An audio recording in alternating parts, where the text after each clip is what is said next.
but we finish on time this afternoon. Thank you for your patience.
So I'm gonna be a panelist on this one and then switch to moderating because there's two panels on just transition.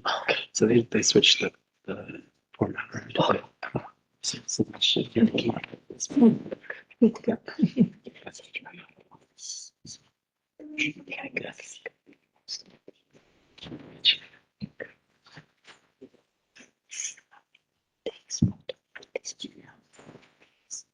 Oh, sorry. I'm not sure, to be honest. I can ask my colleagues who support the meeting, but I think you can say.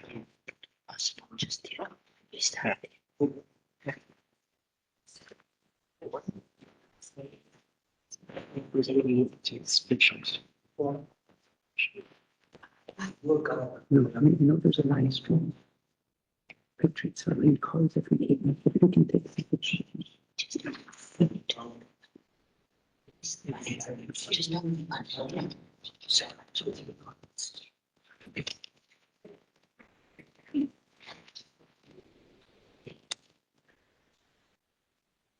think we're fine to start and then it should be. If it's just take it. I think so. Joins go by lunch. It is.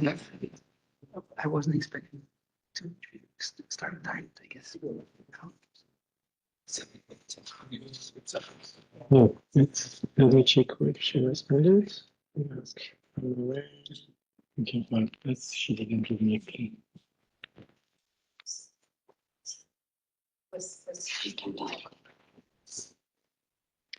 All right, thank you for your patience. Good afternoon again. My name is Sebastian Deck. I'm with the Center for International Environmental Law. I've been asked to moderate this panel, during which we are going to discuss now the role of regional human rights mechanisms in ensuring a just and equitable transition to sustainable economies and societies. And I'm very delighted to be joined, or soon to be joined, by four very knowledgeable experts on the topic. There's been much discussed already in relation to just transition and related human rights obligations, and we are very much looking forward to discussing at this particular meeting the role of different human rights institutions, in particular national human rights institutions, but also sub-regional and regional human rights institutions. Before we open the panel, I would really like to encourage all of you who are here with us today to really think about specific recommendations that you could propose or specific questions you'd like to bring during the discussion afterwards, so that we can make sure that those are captured in our discussion, but also that they can inform the report that the Office of the High Commissioner for Human Rights is drafting of this particular workshop. As we have heard this morning, this topic could not be more timely. During the discussion at both of the morning sessions, we already heard some of the participants stress the importance to ensure that environmental policies and the need to respond to the urgency of taking climate action and other actions on environmental threats is not used as an excuse to create new threats and new harms for vulnerable communities. But this transition to a fossil-free world is not weaponized against specific communities. And so I think I'm very interested now to further this discussion and to actually hear from different panelists and from you here to what extent the different institutions that are here with us today can actually really contribute to better understanding what are the legal standards in terms of states' obligation in the context of just transition. How can we help advance this principle, this concept, while making sure that it remains anchored on human rights obligations? And so this is going to be the focus of our conversation. We'll have 4 panelists, as you know, coming with brief interventions, reflecting in particular the perspective and the lessons learned also from their particular institution, and perhaps also sharing some key highlights from recent reports that have been written on the issue. And then we hope to engage in a rich discussion with you. Without further remarks, I will just give the floor to Elisa Margera. I will just introduce some of the panelists very briefly because you already heard them before, but for anyone who is joining us specifically for this session, Elisa Margera, of course, is the current special rapporteur on climate change and human rights, and she is also a professor of international and sustainability at the Durham University and at the University of Eastern Finland. Elisa, I know that you've been doing a lot of work specifically also on the relevance of human rights norms in the context of a just transition, and this has been already the focus of some of your work. And so given who is with us here in the room today and the focus of this particular workshop, I'd be very interested to hear from you what specific role do you see regional and other human rights institutions being able to play as we move towards a just transition and the defossilization of our economies grounded on human rights. And I will note that your latest report was exactly on the importance to move beyond fossil fuel. Yeah, thank you so much, Seb, and apologies, colleagues, for joining a little bit late. The human right to a healthy environment has really been the core upon which I have developed the work on the mandate in relation to the just transition for 2 aspects. First, I think the importance of the interrelations and interdependencies of the substantive elements of the right and how that chimes with the most recent science on the nexus between climate, nature, water, food, and health, and how important it is to see human rights, and in particular the human right to a healthy environment, not only as a legal standard, but also as a lens, an analytical lens to understand where we're falling short, maybe in areas of law and practice that have not been as in contact with international human rights law as others, and to really see that, kind of challenge that idea, the human rights, compliance with human rights, it's not asking states who are trying to address climate change, to address biodiversity loss, to address economic inequalities, to do something on top of their objective. But that in fact, engaging with human rights is helping states to see more clearly what are priority actions and more effective means of implementing their other policy objectives, including that of climate change mitigation and adaptation, and also broader environmental objectives.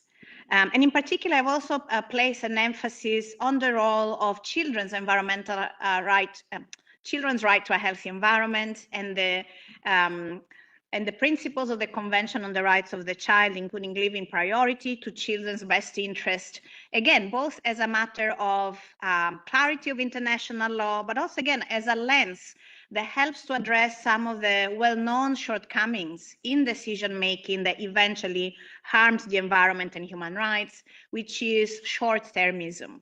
And so really taking the perspective, particularly of children's rights to development, of course, how their vulnerabilities to environmental harm evolve and how different developmental windows across their young lives gives us a sense and a very clear evidence in science, medical science related to children's health, to give us a very specific understanding of how decisions today may affect children and other human beings 5 years down the line, 10 years down the line. And these are all existing obligations applicable today, and as I said, for which we have very meaningful scientific evidence to rely upon and understand the full range of considerations that should be taken into account when we're looking at environmental decision making, and in particular, our transition towards a safer climate. The other element of this is, of course, the procedural dimensions of the human right to a healthy environment. We've already discussed this morning. And maybe I just want to reiterate a key point, which is that inclusive processes where authorities are really listening to the lived experiences of the most affected human rights holders, most affected by climate change, most affected by multiple grounds of discrimination and vulnerability, the insights from environmental human rights defenders. This is also core evidence. It's the human rights evidence that allows authorities to really think through the implications of their decisions, making sure we don't repeat foreseeable, predictable mistakes that we have made time and again in our development processes. But even more importantly, and this leads me to my third point, through that understanding of lived experiences of those that are most affected, we also have the deeper understanding of the systemic causes of the planetary crisis we're facing, and that attention, that focus on the state action and changes in business conduct that are really the most effective in changing course and allowing us towards a path towards a safer climate. And that's about understanding power imbalances, legacies of colonialism, repeated patterns of extractivism. And what's interesting for me there, that these are maybe familiar topics for human rights experts.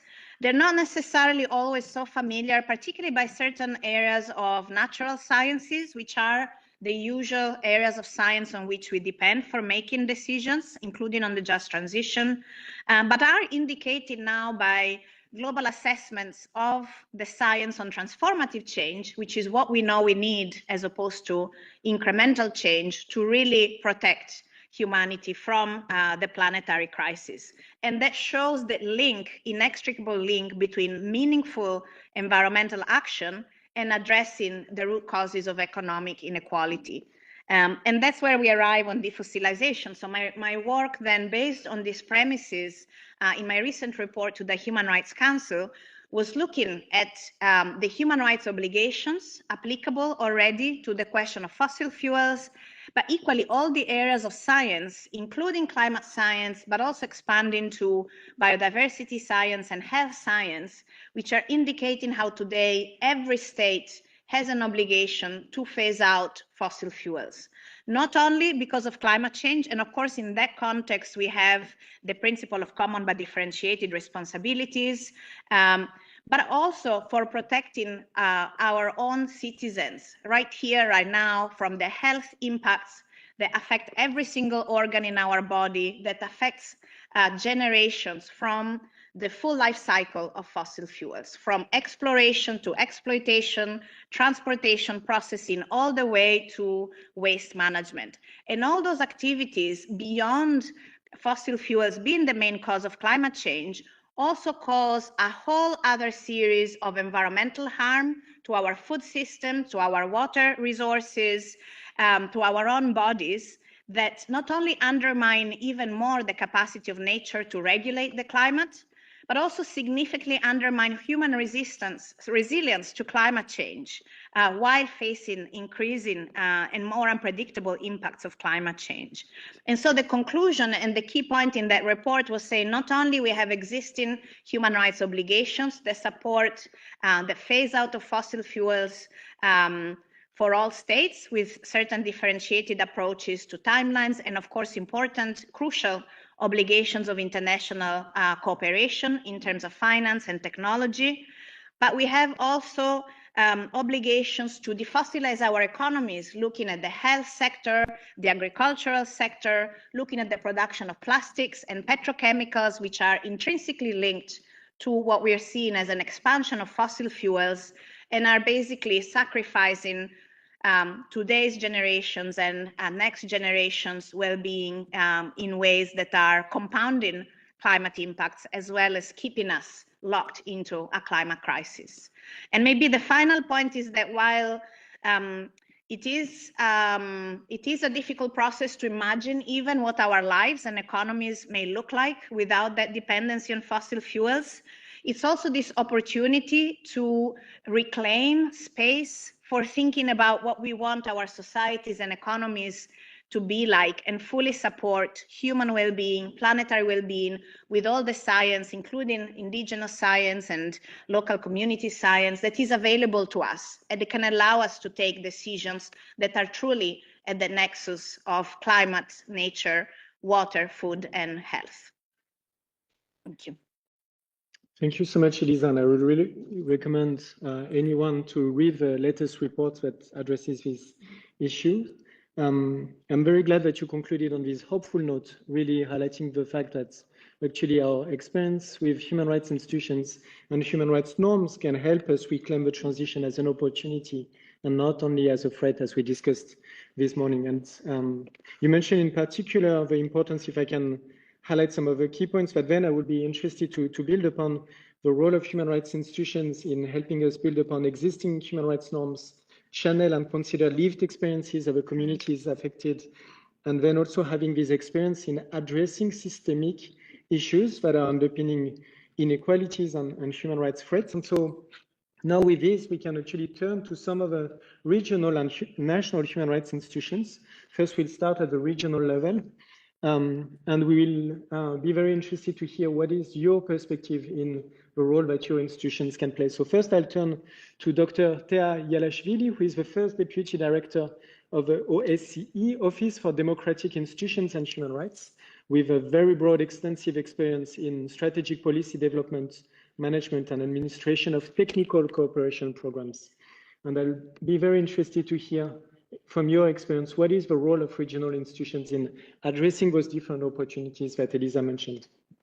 Thank you. And I will try, of course, to move a little bit from this very academic and important discussion to a little bit more technical, aspects of the work. And Your Excellencies, of course, it's indeed a great pleasure to continue contribution to these very extensive discussions that we are having for the last 2 days, and I think very timely and important ones. And I think that when we are talking about the just transition as such, it's not it's a very wide concept. So then the bottom line here is that we should not leave anyone behind. So I think that when we look at these concepts from that perspective, then a lot of frameworks arise and a lot of potential comes in order to work together and address those issues. First and most, I think that the primary objective, if we look at this just transition, has to be that, really the anti-discrimination and the gender equality aspects has to underpin, because these are the two main primary pillars upon which the whole edifice, when we're talking about the human rights and fundamental freedoms protection, rests upon. So in that sense, I think that we need to look into those aspects. Second, as you rightly mentioned already, in the beginning, how important it is to institute the proper legislative frameworks in order to be able to look into the issues and to be able that the citizens have a right access, to those, legal aspects that are of crucial importance. But I think everyone would agree that only legislation would not play an important role if we don't have the mechanism of its implementation. And therefore, when it comes to the implementation, the institutional frameworks comes into the play, where, of course, it can be the national, it can be the regional, it can be, a different and various actors, at the state level and at the international level. But at the end, we should to have efficient mechanisms that would provide the proper redress opportunities when it comes to the just transitional matters. Third issue, I think that then it is also always related to, and sorry, I need to speak slowly. I know I was told to speak slowly. And the third issue, I think that it's extremely important that we have this academic discourse about it and being able to have the qualitative and quantitative data in order to be able to have this very informed decision-making policies in place, because without this proper assessment and without this discourse, it becomes very complicated and difficult to do so. And last but not least, I think that what is also of crucial importance, how we energize, how we engage, and how we advance the civic space, because this is exactly the mere factor that how the non-state actors play an important role in this, and also not least important, how we support the civil organizations in order to be able to advocate and promote those important rights. From that perspective, I mean, allow me to list a very few specific, I mean, issues that we do and we see that it's extremely important, which might not be, you know, I mean, from the outset seen kind of like as a direct, I mean, addressing of the issues, but which we truly believe has an important role. And one of the most important things is the monitoring activities, how we monitor this and how we monitor the freedom, for example, of association and assembly when we're talking about the protection of the rights. So how those who are those human rights defenders or the citizens who would like to claim and work on these aspects are able to exercise their right to freedom of assembly and freedom of association is one of the very important tools when it comes to the monitoring activities.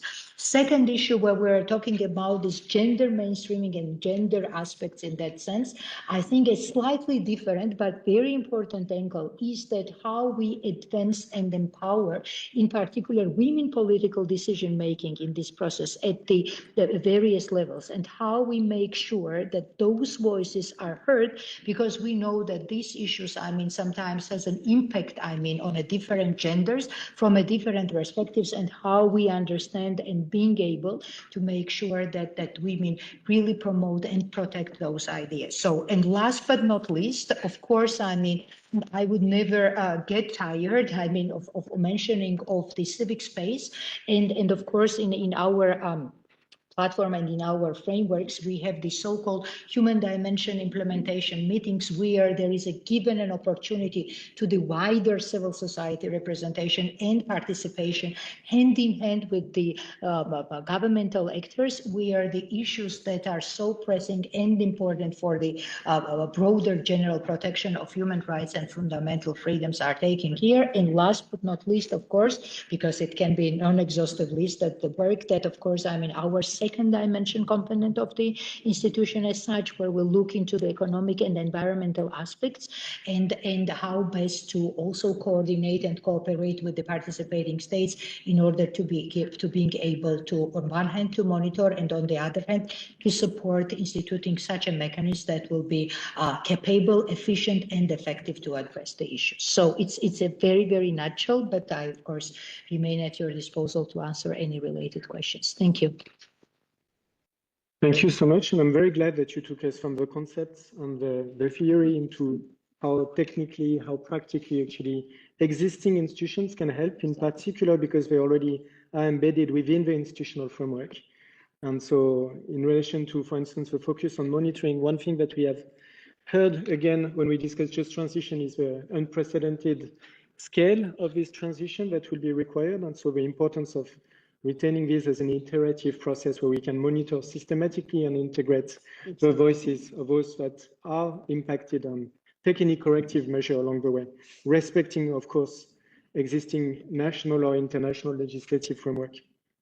And maybe now to take one step further into even more embedment within the institutional framework, I'll be very happy to turn to Mr. Khalid Ramli, who is the Director of Cooperation and International Relations at the National Human Rights Council of Morocco, CNDH, and is a National Human Rights Institution Fellow at the Office of the High Commissioner for Human Rights. And we will be able to hear from the perspective of NHRIs, what is your experience in terms of contributing to national decision-making in relation to the just transition? And also what I would be very interested to hear, Mr. Ramli, is your expectation in terms of cooperation between national human rights institutions and the regional bodies that we have been focusing on over the last couple of days. And I'm very grateful for your presence because we know that the the National Human Rights Council of Morocco has really played a key role in actually considering the relevance of human rights norm at the national level in the context of climate change. So thank you for this work. Thank you very much, Chairperson. It's my pleasure to participate in this event of great importance, and I would like to thank colleagues from OHCHR, especially NERMS, for inviting the National Human Rights Council of Morocco to take part in this event. And I'm going to share with you, I'm going to try to respond to your expectations regarding some key points and examples how OHCHR can engage with regional human rights mechanisms to ensure a just transition to sustainable economies and societies. First of all, as you may know, OHCHRs and regional mechanisms complete each other in terms of mandates. They constitute allies which can play mutually reinforcing roles regarding environmental rights and ensure that environmental transitions are just, non-discriminatory, and likely to bring adequate responses to human rights impacts. They can also work together to highlight the reality that many countries of the global south are disproportionately affected by the consequences of global warming, despite being the least responsible in terms of house gas emissions. And both OHCHRs and regional mechanisms can work to urge states to ensure compliance of national legislation on environment with the international human rights standards. Not only binding instruments such as the Paris Agreement, but also the instruments that fall under the soft law, particularly the most recent resolutions that have been adopted by the Human Rights Council and the General Assembly. For example, the CNDH of Morocco, in line with this mandate, recommended legislation that ensures that not everyone in Morocco benefits from social security, mainly the most vulnerable groups, especially during periods of job losses linked to ecologic and economic transitions. The other point that I would like to highlight also, the multi-stakeholder partnership. It's very important, and it's a key avenue for achieving positive impact. And civil society in this regard should be part and parcel of this partnership, because they are uniquely placed to understand realities on the ground and can contribute bottom-up information to ensure that local concerns and recommendations are adequately taken into account. In our local consultations, for example, especially with children, we ensured that the voice of NGOs from the 12 regions of Morocco is heard to address their rights, the rights of children, including climate justice. The engagement with the parliament is also very important, and you know that the parliament is the legislator, and we need, as OHCHRs, ensure that laws include human rights approaches to environment and reflect recommendations coming from both regional and international arrangements and mechanisms. And this is a key role of OHCHRs. In Morocco, for example, we have a formalized partnership with the parliament through a memorandum of understanding, where we can bring about advisory opinions and memorandums on draft laws. I would like also to share with you one experience in Morocco, that recently we submitted, for example, a memorandum on the right to water, and we recommended that the management of water in the context of an increasing scarcity in Morocco. We have been suffering from water stresses and water crisis due to consecutive years of droughts in the country. And we have made this memorandum and we submitted to the parliament and to the government, and we told them that this should be taken into consideration in the policies and the legislations, with the focus, of course, on the rationalization of the use of water to ensure the most vulnerable, especially in rural areas, mainly small farmers. Regional mechanisms also are invited to join the efforts of NHRI through the Global Alliance of National Human Rights Institutions. You know that we do have an umbrella, which is GANRI, the Global Alliance, and we do have a strategy that includes environmental on climate justice in this strategy. We have been engaged with the Special Rapporteur on environment in this regard, and it is also an invitation for regional mechanisms to engage with GANRI regarding this issue. Also, in terms of research and analysis of regarding the policies in force, we propose solutions on how to fight against poverty likely to be caused by just transitions. And in Morocco, we identified several projects underway with a social and economic nature. These include, for example, desalination stations and pipelines between water basins, and these are supposed to improve the economic conditions mainly for the most or for the communities at risk of droughts.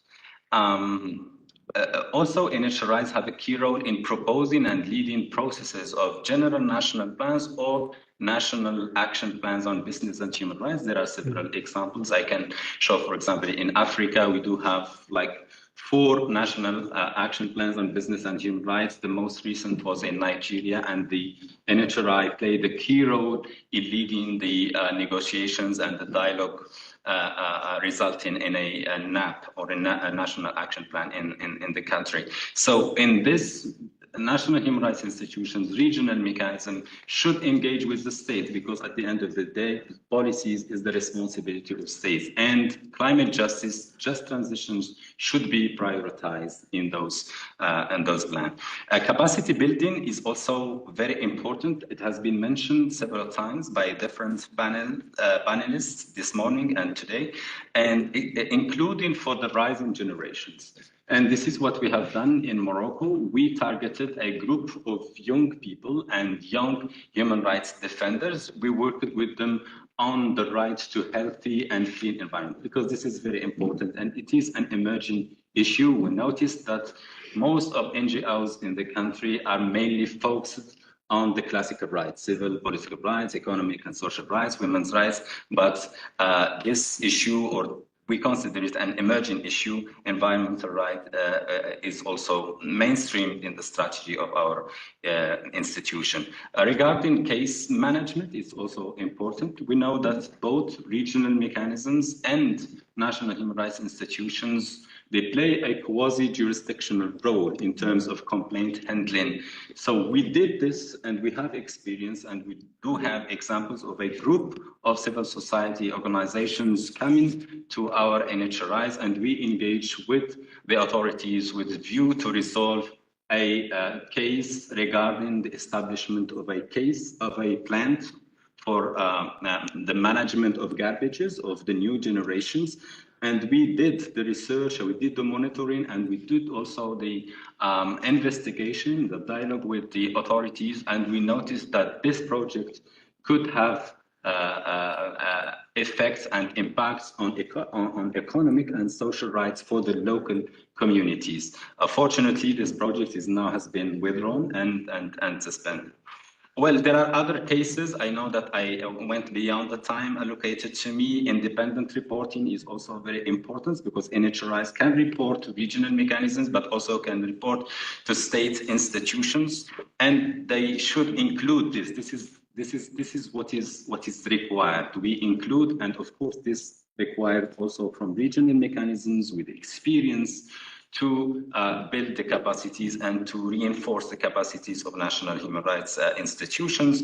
The organization of mega events is also very important. In Morocco, we are going to organize the World Cup together with Spain and Portugal. And in this regard, I have to mention that we conducted an analysis study requested by the FIFA, the International Federation for the Football. It is submitted, it is available on the website of the FIFA.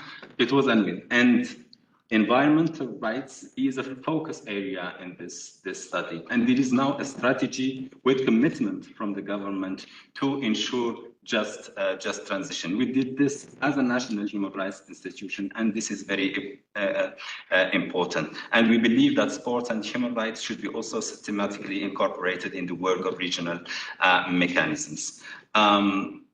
I have several other examples, but I can share with colleagues here at NERMS my presentations. But finally, I would like just to mention that let's not forget the opportunities offered by artificial intelligence. And we know that this can also prevent human rights impacts caused by transitions. And of course, this requires, as I said, further capacity buildings for all stakeholders, NHRIs, civil society, all those who are involved to ensure that early, for example, warning systems are in place to guarantee just transition. Sorry for being a bit late, and I'm at your disposal for any questions. Thank you. Thank you so much. And there is no need for apologies. You covered actually the full range of tools at the disposal of NHRIs in order to intervene and contribute to anchoring human rights norms in a just transition, whether it's engaging with existing branches of the government, working on business and human rights and the National Action Plan, the role of NHRIs in capacity building, but also conducting human rights assessments, reporting, and the quasi-judicial role. So I feel we could hear a lot about the very practical expense of the National Council of Human Rights of Morocco.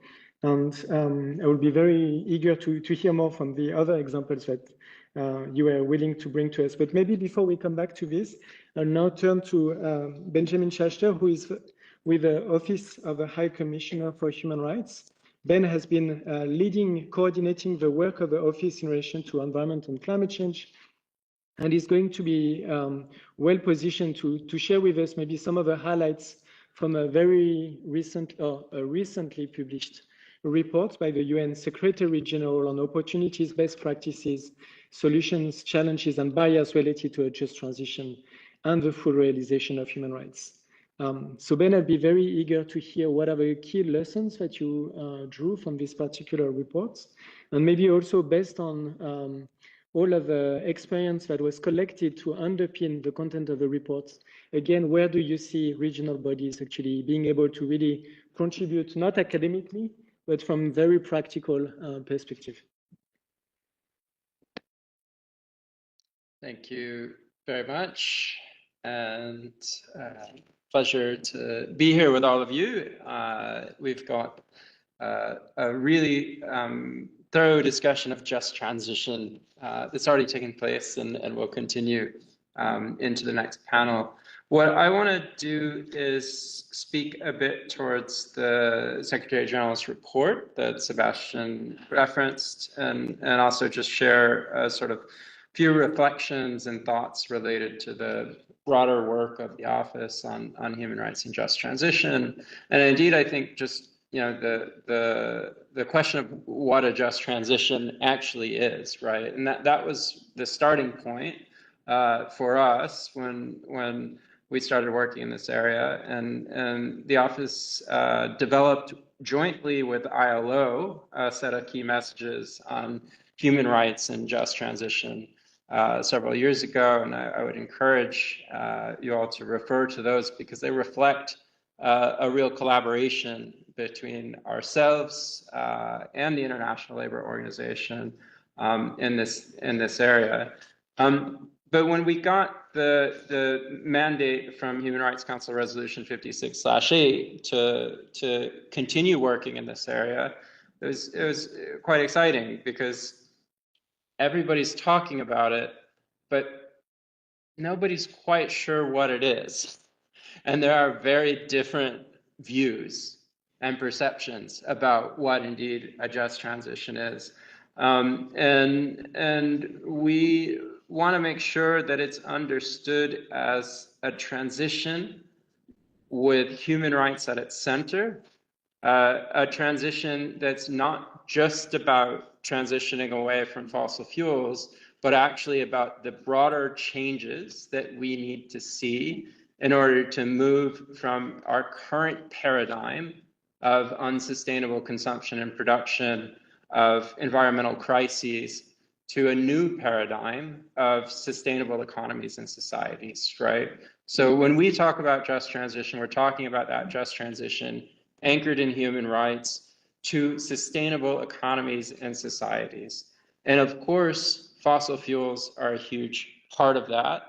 And I also want to refer to, you know, we're going to hear later from Javier on the Inter-American system, but we have the recent advisory opinions of the Inter-American Court and the International Court of Justice that talk about transition, talk about just transition, talk about things like the need to apply precaution as well when thinking about the technologies that are going to help support this transition.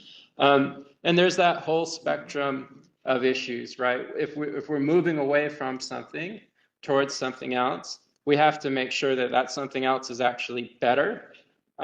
So the Secretary General, in addition to the report, which I'll come to in a moment, has convened a panel on critical energy transition minerals.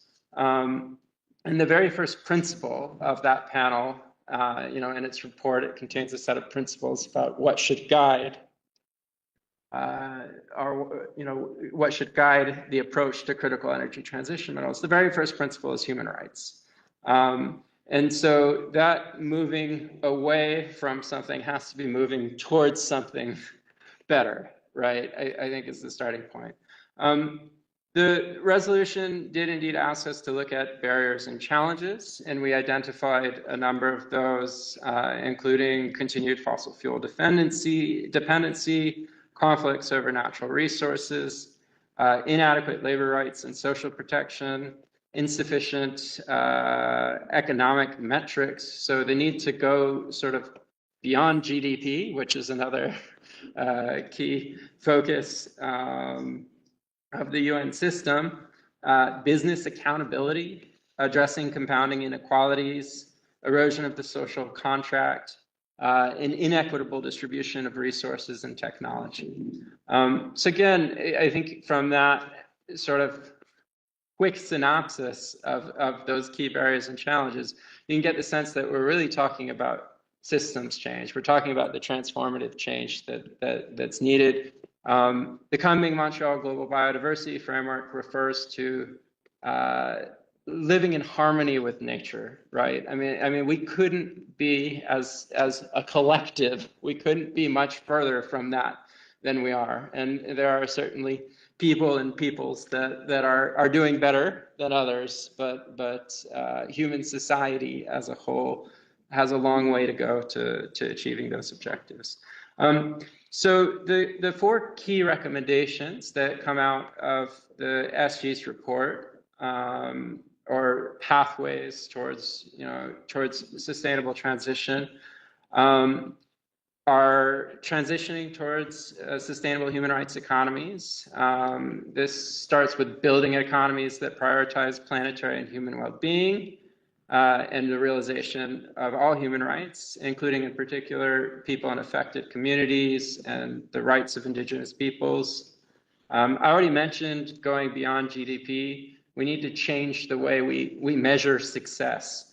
Equitably phasing out fossil fuels, while ensuring affordable and sustainable energy for all, establishing business accountability frameworks that cover transnational value chains.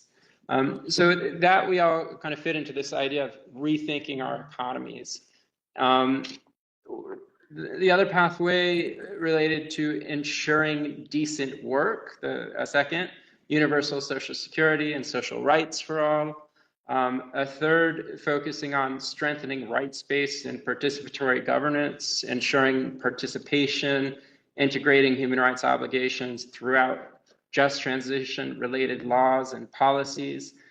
You see some language on the sort of specific kinds of actions that need to be taken in the Inter-American Court advisory opinion, for example. And then finally, enabling globally just transitions through international cooperation. And I think the ICJ advisory opinion is very clear on the obligation to cooperate to address this crisis, and the fact that that cooperation needs to be guided by the principles of common but differentiated responsibilities.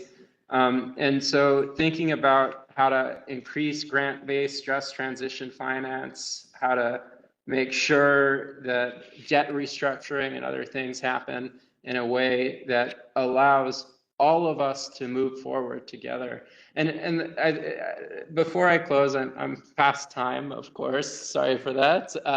But I would also point to the very end of that OHCHR advisory opinion, where they admittedly say we're not really talking about the law anymore.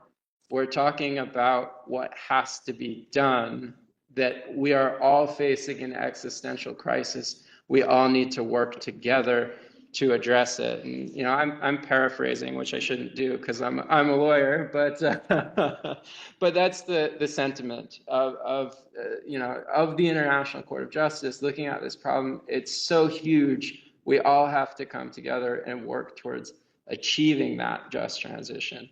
So I'll stop there. Thank you. Thank you. And thank you for bringing us to this very powerful conclusion of the advisory opinion of the International Court of Justice. If you haven't read the advisory opinion in full, I really recommend to read those final paragraphs that reminds us basically that, yes, we have a transition that is unprecedented that we need to embrace, but we also have a legal norms that can help us there. And it's just a matter of making sure that we embrace this transition based on those norms and those legal standards. I'll now thank all of the panelists for their very rich contributions and turn to all of you participants or to the panelists if you have questions also for one another. I'd be very curious to hear also from other people in this room, building on your very rich experience and your institutional knowledge. If you have any additional contribution in relation to the importance and modalities for us to center the just transition on human rights norms, and in particular also what is the role of regional, sub-regional human rights bodies, whether they are there to monitor or to adjudicate human rights disputes.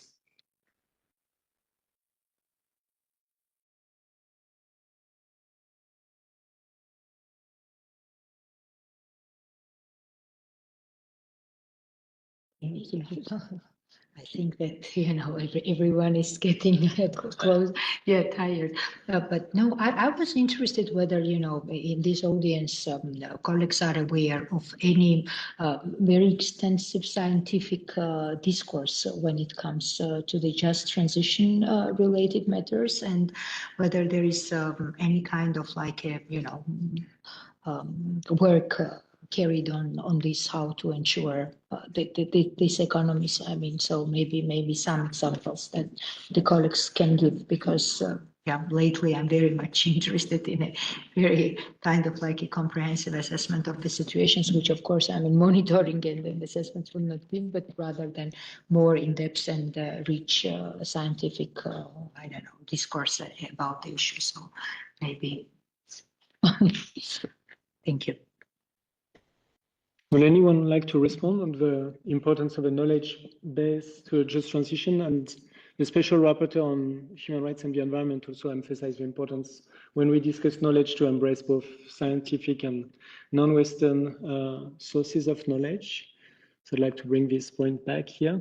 I wonder, Ben, you've been following in particular the negotiation of the Intergovernmental Panel on Climate Change. So maybe there is something from your experience, but I see Sandra from the International Commission of Jurists.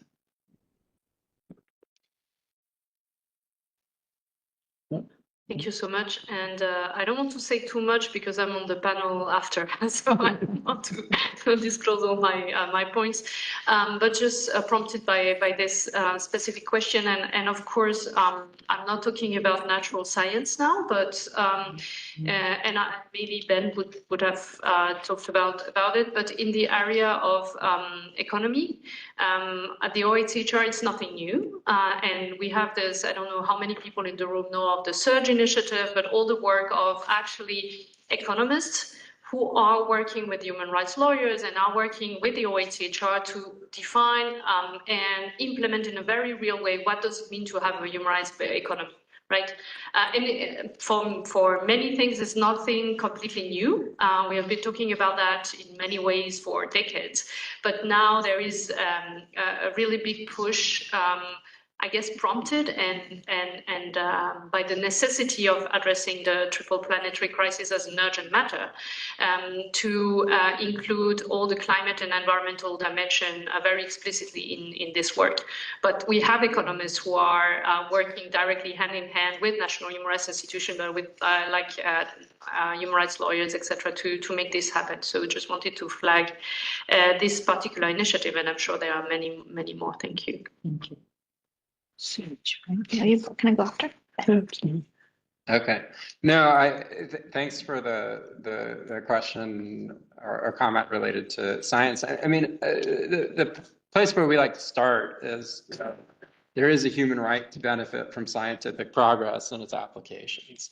And it's not really talked about enough and frankly, I think applied or understood well enough. And so when thinking about science in the context of, let's say, the climate crisis or multiple planetary crises, we can think about the work of the IPCC. OHCHR has actively engaged in those negotiations. It's interesting that it's both a scientific work and an intergovernmentally negotiated outcome with scientists involved in the process. Mm-hmm.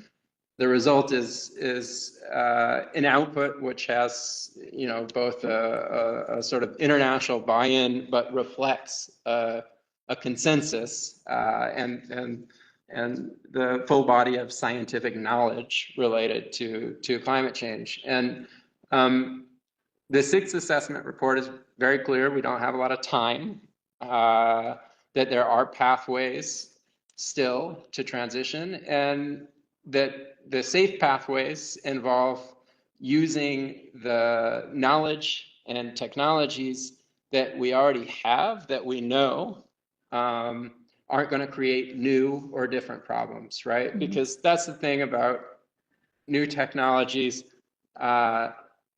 They have potential benefits. They also have potential risks. And certainly when you're talking about climate change, geoengineering, including things like solar radiation modification, have a huge potential risk that just hasn't been adequately addressed. And I think it's important from that perspective that the advisory opinions talk about a precautionary approach when we're thinking about new technologies and new ways of addressing environmental crises. We really need in place a governance framework that's going to make sure those technologies aren't deployed without first understanding what the potential implications and consequences of them are. And we need to take the precautionary approach with respect to those technologies.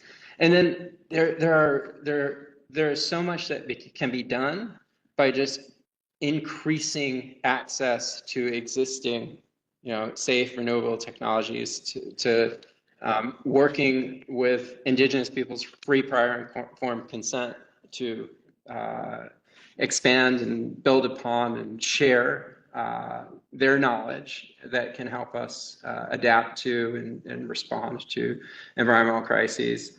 And finally, I want to say a word on businesses, because part of how we perceive and understand science is what is communicated to us through businesses, through their advertising, through their lobbying, through their participation in government delegations. And there is a real issue with not being sure that our scientific understanding of problems hasn't been influenced by a profit incentive. Mm-hmm. And so again, the ICJAO talks about the need for effective regulation. That is really critical. We need to understand that the science we're looking at is the best available science. The Paris Agreement talks about that in independent science, that the scientists are safe, that they're not under threat for voicing their independent views.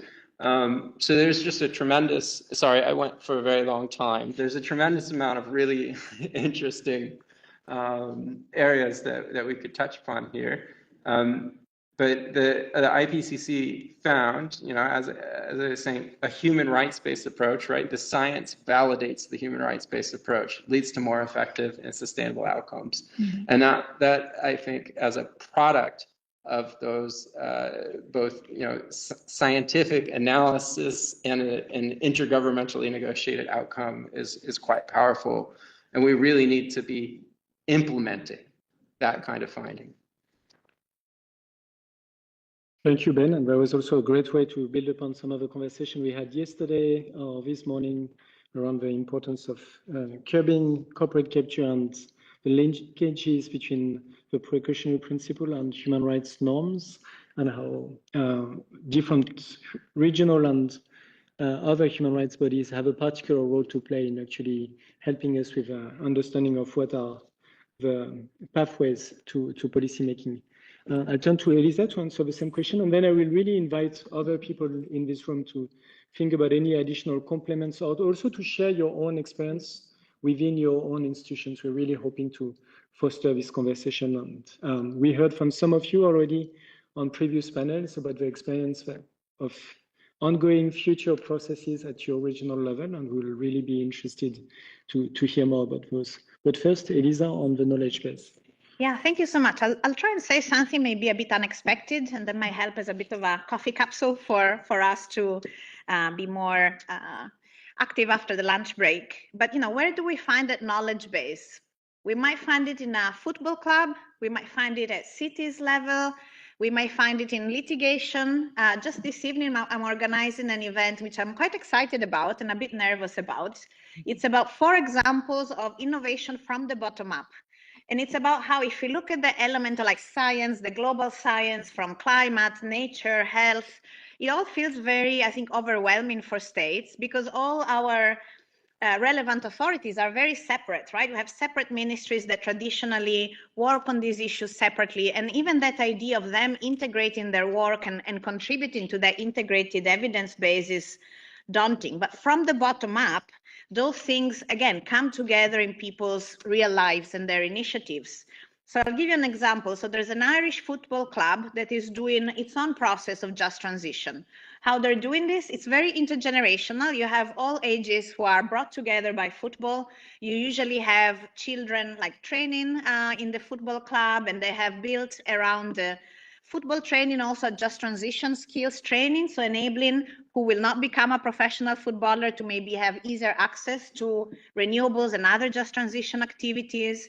But I've also been going around the neighborhood asking what are our energy needs, how we're gonna, fulfill them. They're now put together a large-scale finance for doing renewables based on this process around the football club, and they're connected to other football clubs in Europe. And you can just see how this is a very scalable model, and it's a model where we bring together people who are already connected, have a shared passion, but also there's this effort or going and understanding what do we need to live a better life, and then build from there.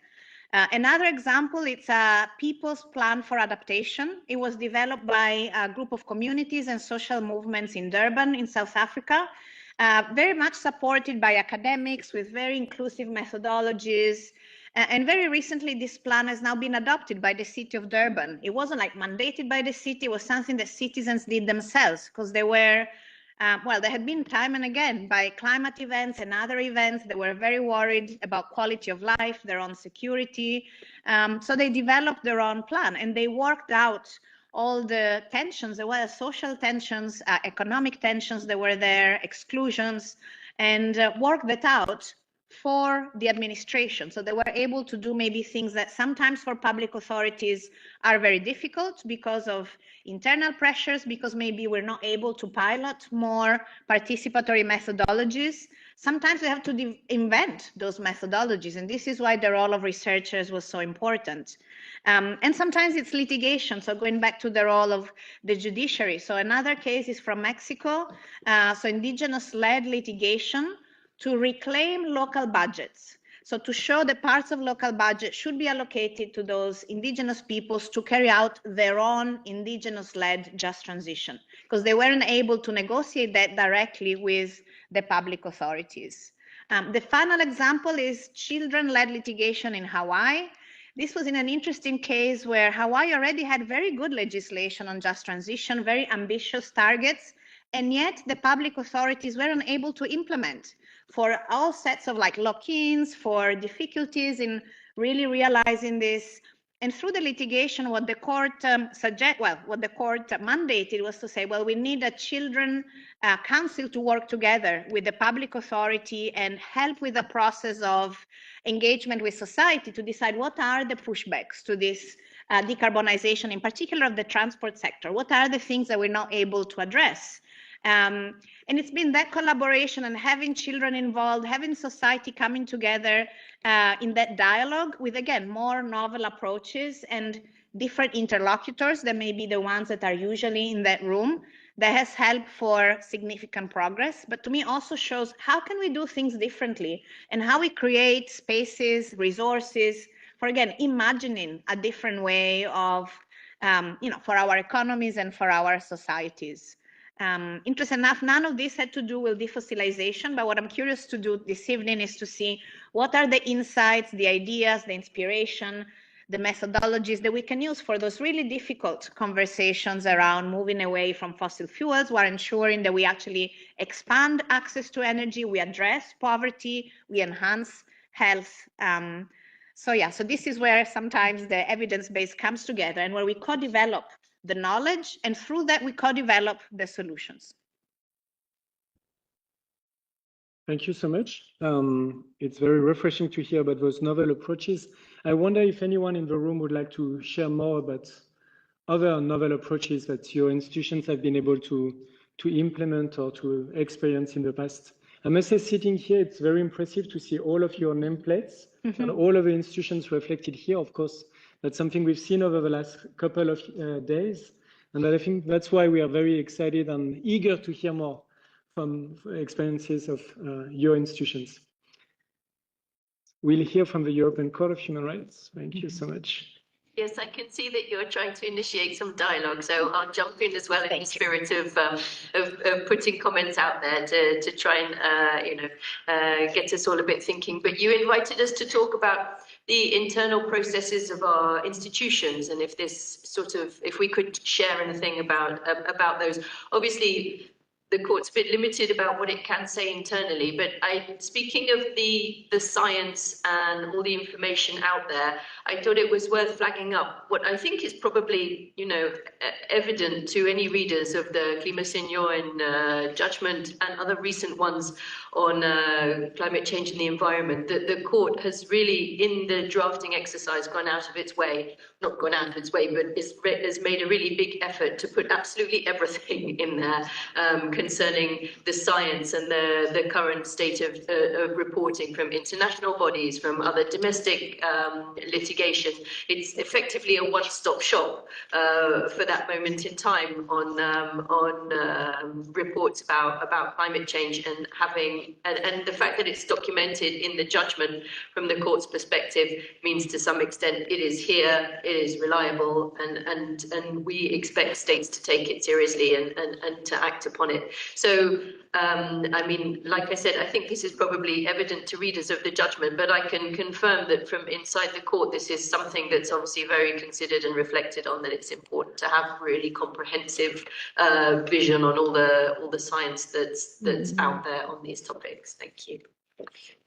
Thank you, Ms. Rianston-Cross. I really appreciate this example because I think that in that particular judgment, what the court does is also to lay out a little bit a blueprint for the integration of science and how it is reviewed then from the perspective of the very robust legal standards that the court is called upon to implement.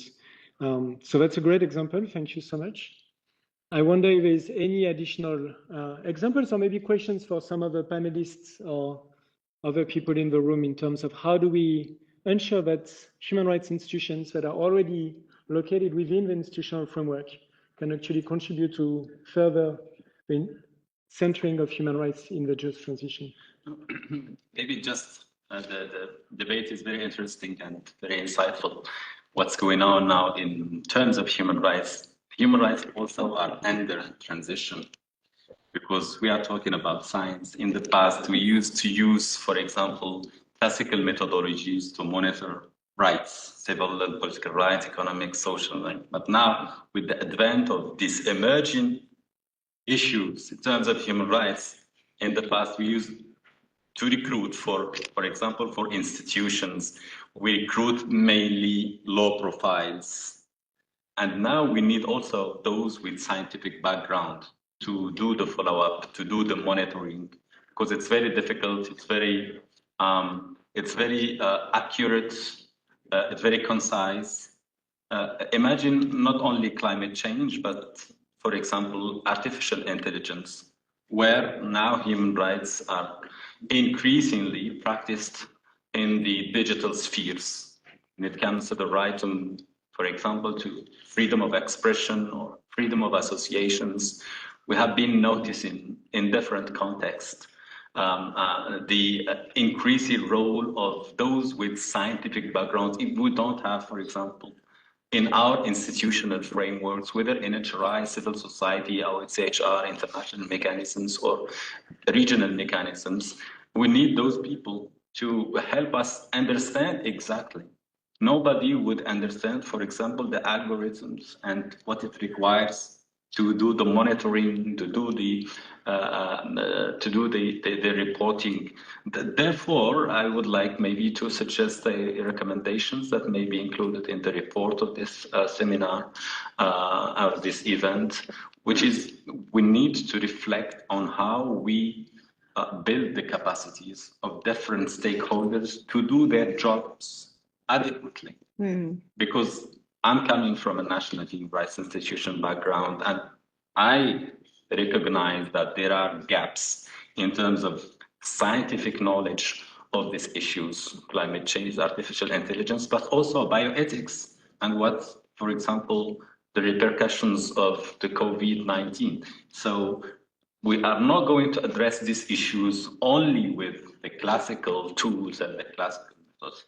I think there is an invitation to reflect upon the tools, how we can adequately address these issues as stakeholders. So not only NHRIs, but civil society and international and regional arrangements. Thank you.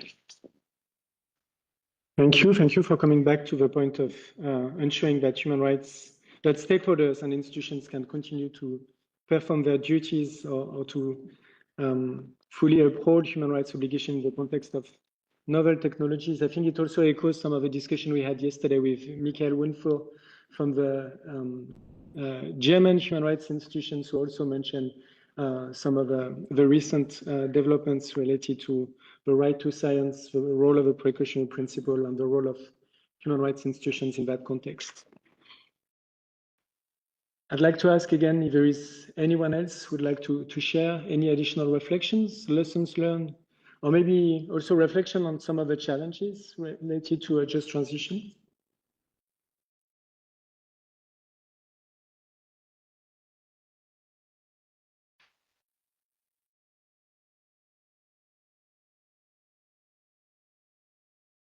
Yes, please.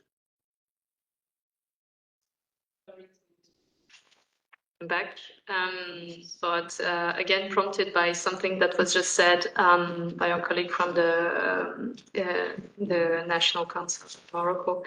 I guess I really agree with you that the pace of changing and like the acceleration of certain technical areas is definitely challenging, especially for legal and / judicial actors. But I guess I have a slightly different kind of historical perspective on that, because I've been working my whole career, so more than 25 years on economic, social, and cultural rights, and we have had always to deal with very technical issues, and that's why we were working with UN technical agencies, with WHO on health issues, etc. So I had to acquire, as well as a lawyer, public health elements and knowledge. I had to read technical reports on environmental impact assessment when I was working with indigenous communities on land, water, and other issues. but also on civil and political rights. I had to, at the time of my career working more on international criminal law in that relationship, I had to acquire basic knowledge of how forensic experts will work, or how to even torture. It allowed me to work with police officers and law enforcement. So just to say that I think it's not inherently different from what we normally do if we want human rights to be more than cosmetic. If we want human rights to do, that was mainly the message that all of you gave from the panelists. Like, if you want human rights to do something like a tangible change in policies and in concrete, then you need to apply them. And to apply them properly, you need to collaborate with people who have the technical knowledge, right? And I really appreciate Elisa's point on not only looking at the kind of more academic scientific knowledge, or but also the experts from people on the ground who are most of the time very innovative because they need to. And so also learning from this has always been there.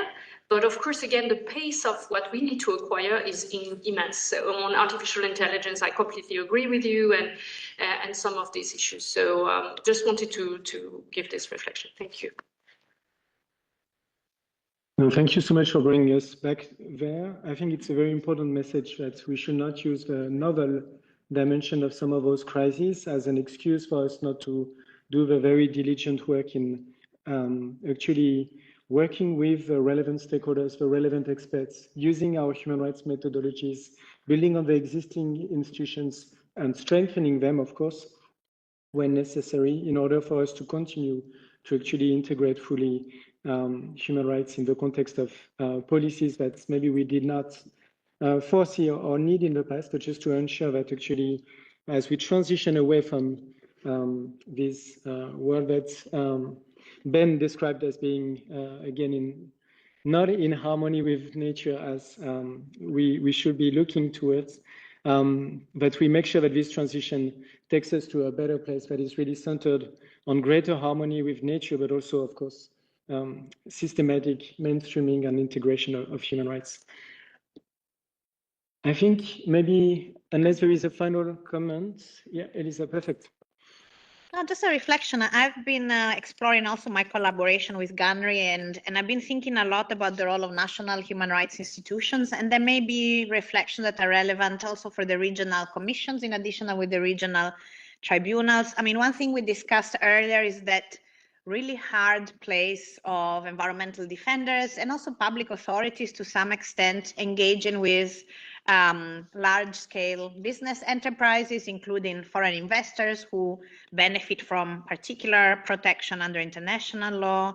And one role, linked to this area that we discussed about how we co-develop solutions and bring knowledge together.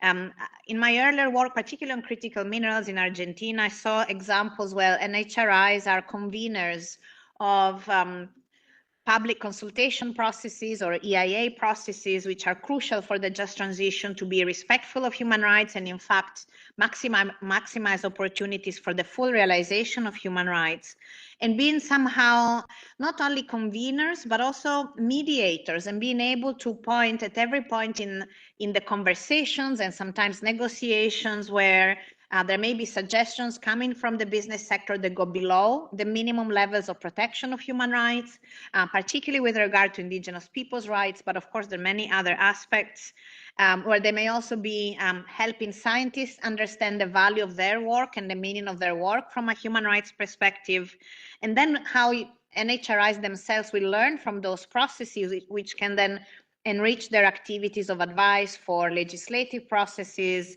and any other monitoring.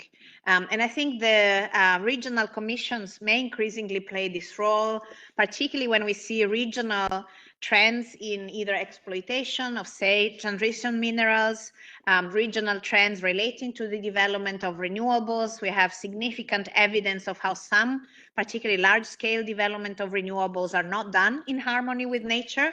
And so we're, again, another paradox of seeking to advance on climate mitigation, but in fact being ineffective from a climate perspective, and also causing harm to nature, to access to water, to cultural rights.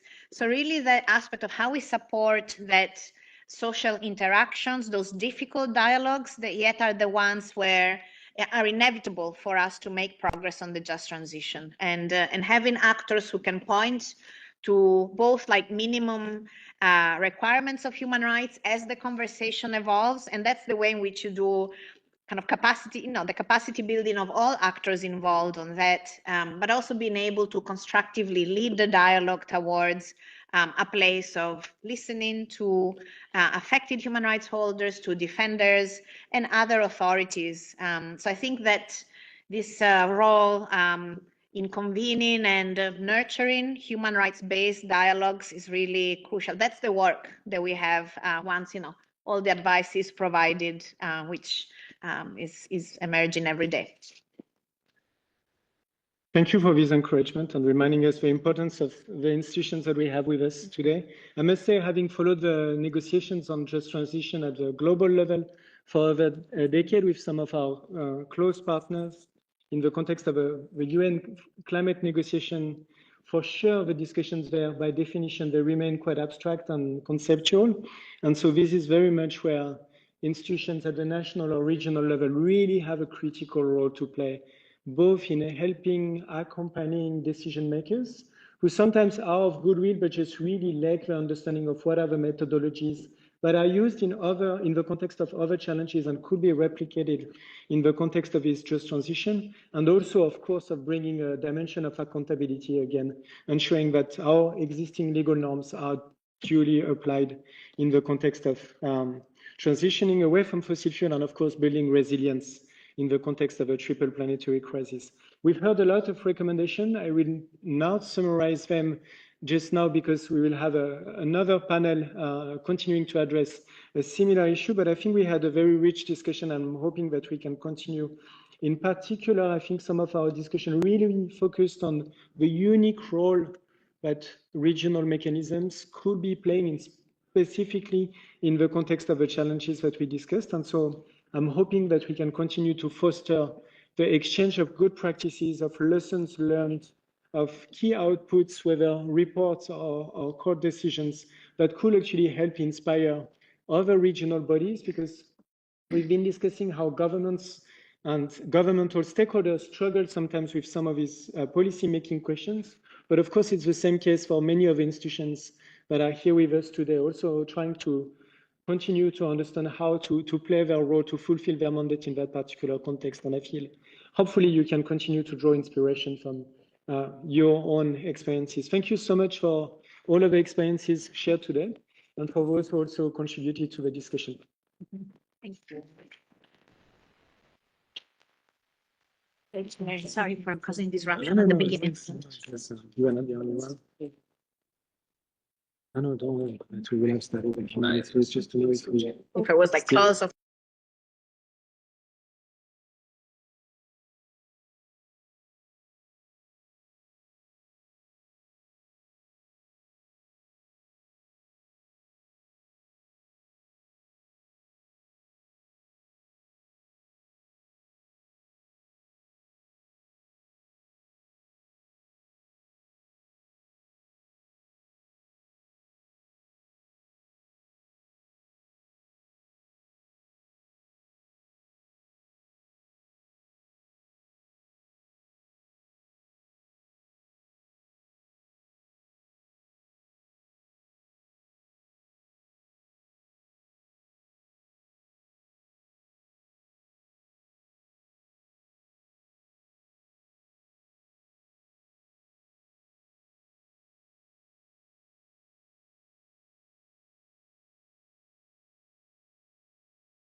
To the podium, please.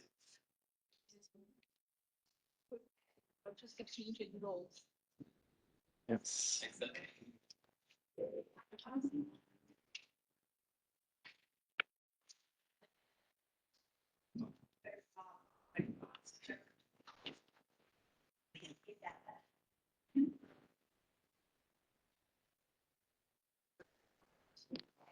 Now I get a gavel there, so that's very exciting. Run. But you don't have a hand. Oh, you do? Sorry. This is. She said she would come Yeah, right at it's the here. time. So it's... She's here in the back. Okay, good. Oh, yeah, she's Yeah. Maybe somebody needs to grab her.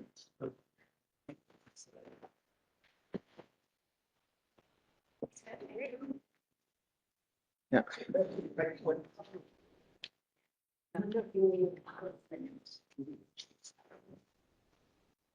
Hi, Ben. Hello, how are you? Good, good. Hey, everyone, how are you? Thank you. Oh, we're in the same section. Oui. Apparently. Sure now. Well, you can sound a bit happier about it, Edmund. Yes.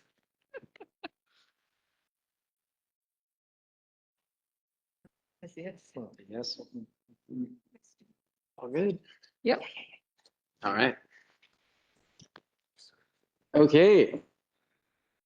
Welcome, everybody, to a continuation of our discussion on just transition with some new faces and new perspectives. I'm still here, though. So Ben Schachter, I coordinate the Environment and Climate Change Unit here as the facilitator this time, so I'll try to keep things short.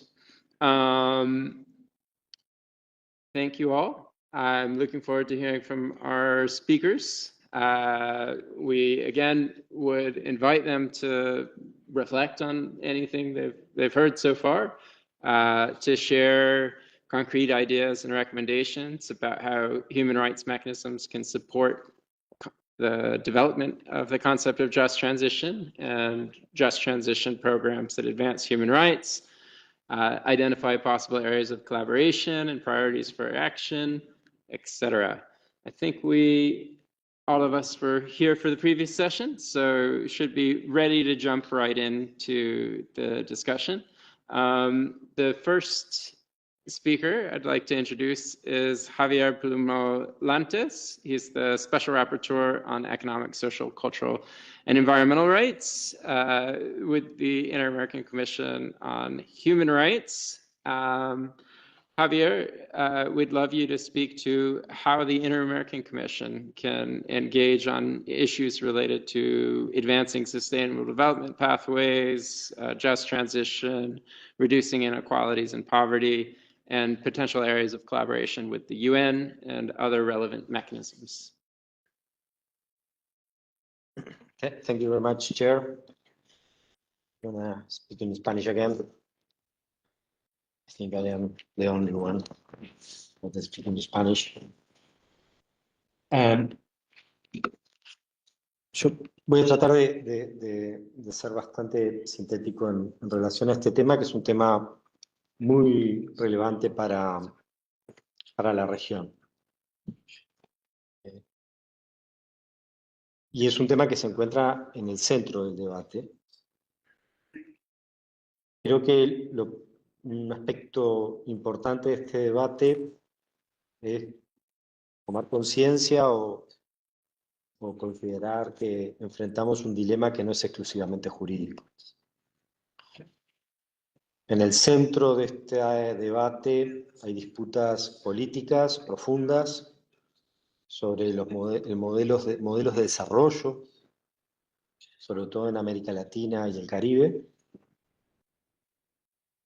teniendo en cuenta el rol que le ha tocado y que le toca aún a América Latina y el Caribe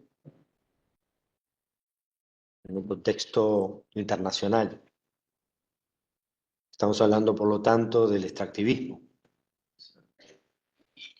Y estos modelos de desarrollo y estas prácticas extractivistas que no comienzan con la minería de los minerales críticos de la transición energética, sino que son tan largas como el descubrimiento de nuestro continente por parte del colonizador, ponen a prueba la protección ambiental. También está en el centro de este debate la geopolítica de la transición energética, los intereses vinculados a las tecnologías y a la geopolítica de los minerales críticos de la transición energética, sin duda. También está en el centro de este debate los riesgos de la captura del Estado y la captura regulatoria de intereses empresariales. Y la forma en la cual estos intereses empresariales terminan siendo amparados por regímenes jurídicos regulados por tratados bilaterales de protección de inversiones. Por eso es un tema súper complejo, no es un tema exclusivamente. Nosotros nos acercamos con el lente de derechos humanos, pero es un tema que tiene una complejidad política, económica, y en términos de democracia, extremadamente relevante. Desde el punto de vista jurídico y con un enfoque de derechos humanos, el marco interamericano cuenta con estándares bastante interesantes, bastante claros, sobre todo a partir de de la opinión consultiva de la Corte Interamericana de Derechos Humanos y la resolución 321 de la Redesca y la Comisión Interamericana de Derechos Humanos. La opinión consultiva del 2025 sobre emergencia climática y derechos humanos, que como saben reconoce el derecho humano a un clima sano, delimita algunas obligaciones estatales, reducir drásticamente emisiones, regular actores privados que generan daño climático, adaptarse a los impactos para proteger derechos humanos ya amenazados por el calentamiento global, asegurar procesos democráticos inclusivos, respeto a saberes tradicionales, garantizar el derecho a la ciencia, los derechos de acceso a información, participación pública, acceso a la justicia, protección efectiva de personas defensoras del ambiente, medidas diferenciadas para abordar situaciones de grupos en un contexto de especial vulnerabilidad, en una situación de especial vulnerabilidad. Y la resolución del 2021 que les mencioné, la 3/21 de la Relatoría Especial sobre Derechos Económicos, Sociales, Culturales y Ambientales y la Comisión Interamericana de Derechos Humanos, ya se había referido a la obligación de limitar emisiones antropogénicas, regular actividades que las producen, actualizar marcos normativos, contribuciones determinadas a nivel nacional, con enfoque de derecho.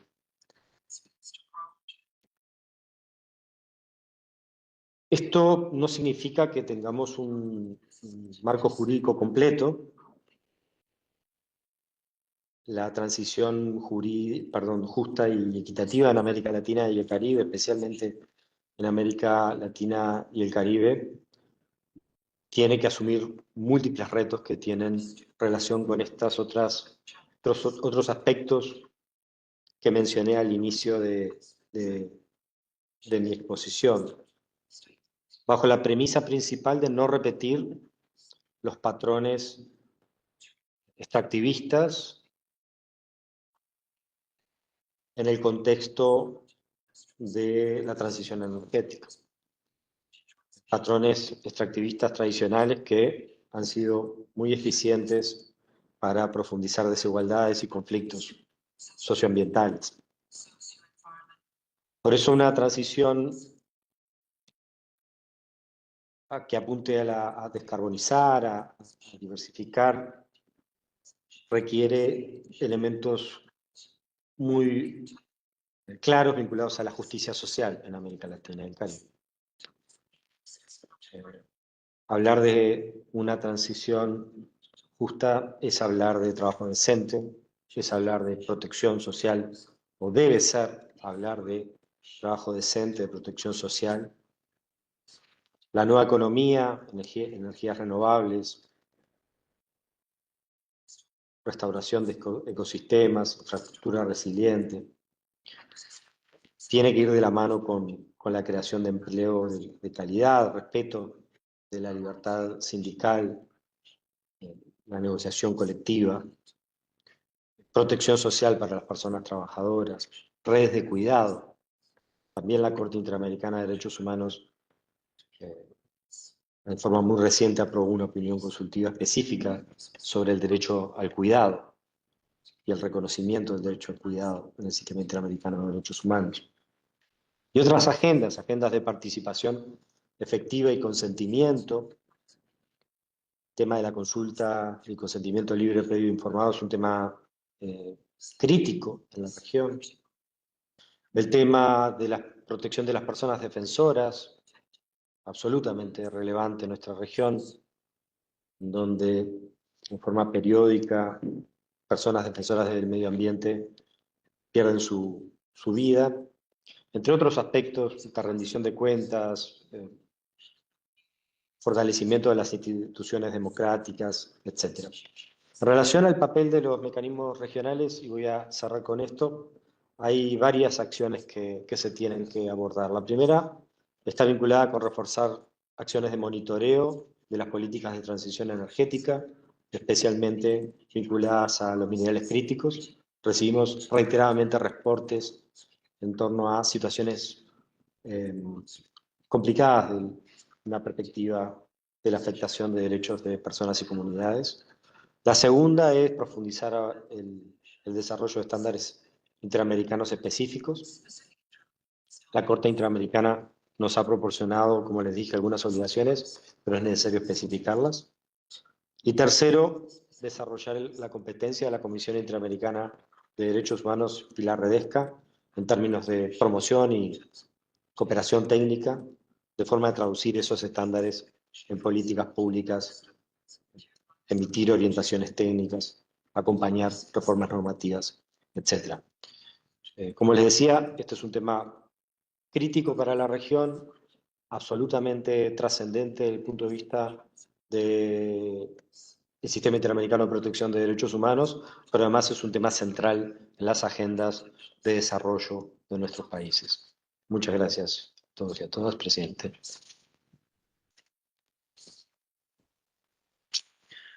Gracias, Javier.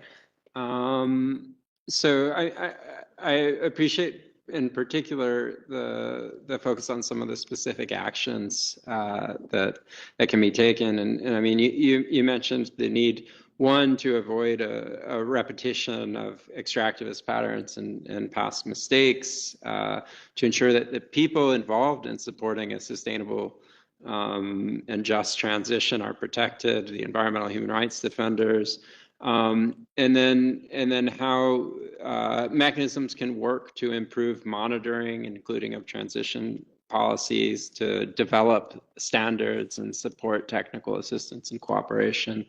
And so just making a note of those potential recommendations. And now I would like to invite our next speaker, Edmund Bantaisun from the ASEAN Intergovernmental Commission on Human Rights. He's the current chairperson and representative of Malaysia to the Intergovernmental Commission, and a lawyer with over 28 years of experience in the practice of law at the international and national level. Really the same kind of question to you in terms of what is the role you see for the Intergovernmental Commission in advancing a just transition? Who are the potential partners and ways you can collaborate and work together and take advantage of this forum to reflect on that? Thank you. Thank you very much. It's a very difficult question, but I think in ASEAN, the role of OHCHR as a regional human rights mechanism encompasses a lot of different ASEAN sectoral bodies across our ASEAN region. So we bring a human rights lens, and I would like to just quickly brief this workshop on how we have been advancing inclusive and sustainable development across ASEAN, while also answering some of the questions at the end of my very short update. So at the start of the year, Malaysia, as Chair, had proposed consolidating two priorities. The two add value rights, the right to development and the right to peace, has been now consolidated into a new single human rights instrument that affirms ASEAN's commitment to inclusive and sustainable development through a human rights-based lens. I'm very pleased to share that our meeting, which just concluded on the 26th of September, we have now finalized a proposed ASEAN Declaration on promoting the right to development and the right to peace towards realizing inclusive and sustainable development. These are two priorities that Malaysia has pursued this year, given the difficult challenges the region in Southeast Asia faces in terms of climate change, environmental degradation, and conflict situations. The proposed declaration establishes and uses the rights to development and peace as the common thread for regional consensus and a unifying language for regional cooperation grounded in our existing instruments and principles. Through this initiative, ASEAN member states share a common purpose across different national contexts and development stages, advancing them through an ASEAN-led, ASEAN-owned whole of ASEAN approach. Importantly, we aim to foster a culture of peace and prevention and to position the peoples of ASEAN as agents and beneficiaries of development rather than passive recipients. Participation, equality, and non-discrimination must also be embedded into development decisions. Anchoring this design in an ASEAN instrument strengthens the normative foundation and bridges our climate, economic, and human rights agendas to accelerate the implementation of the Sustainable Development Goals for people-centered, sustainable, resilient, and prosperous future.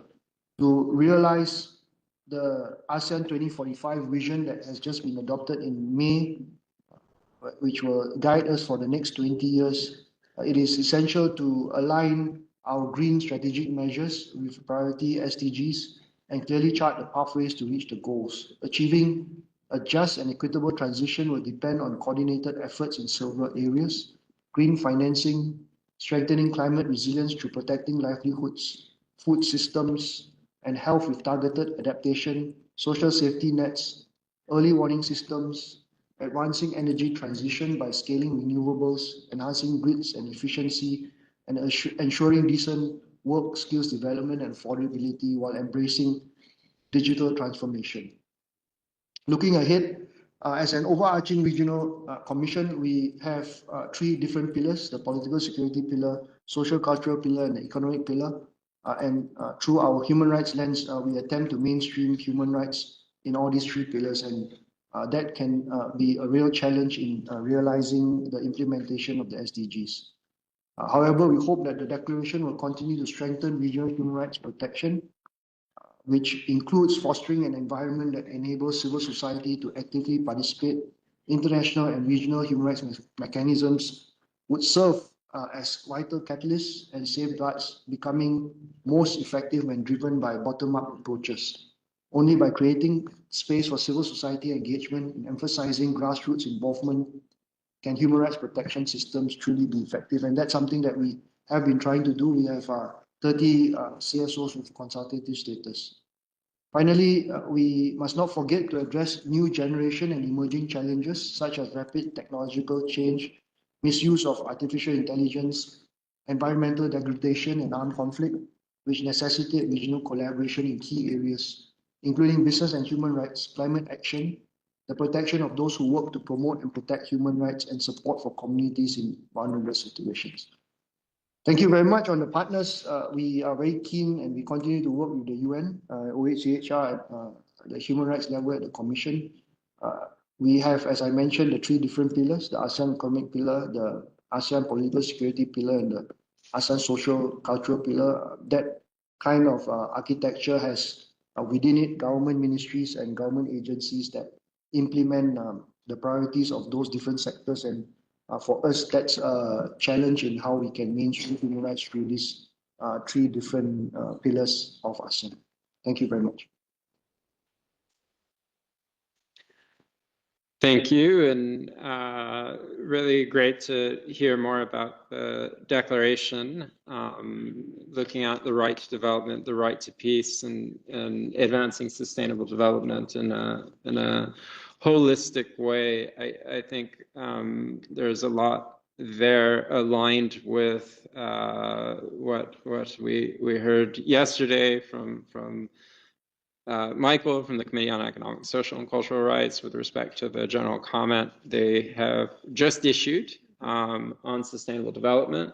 And there's a lot there that also really, these concepts we're talking about, whether one wants to talk about sustainable development or just transition, they're both centered in human rights, and two, really interlinked, right? You can't have one without the other, and indeed that's how we talk about human rights broadly as well, and I think just important conceptually to recognize.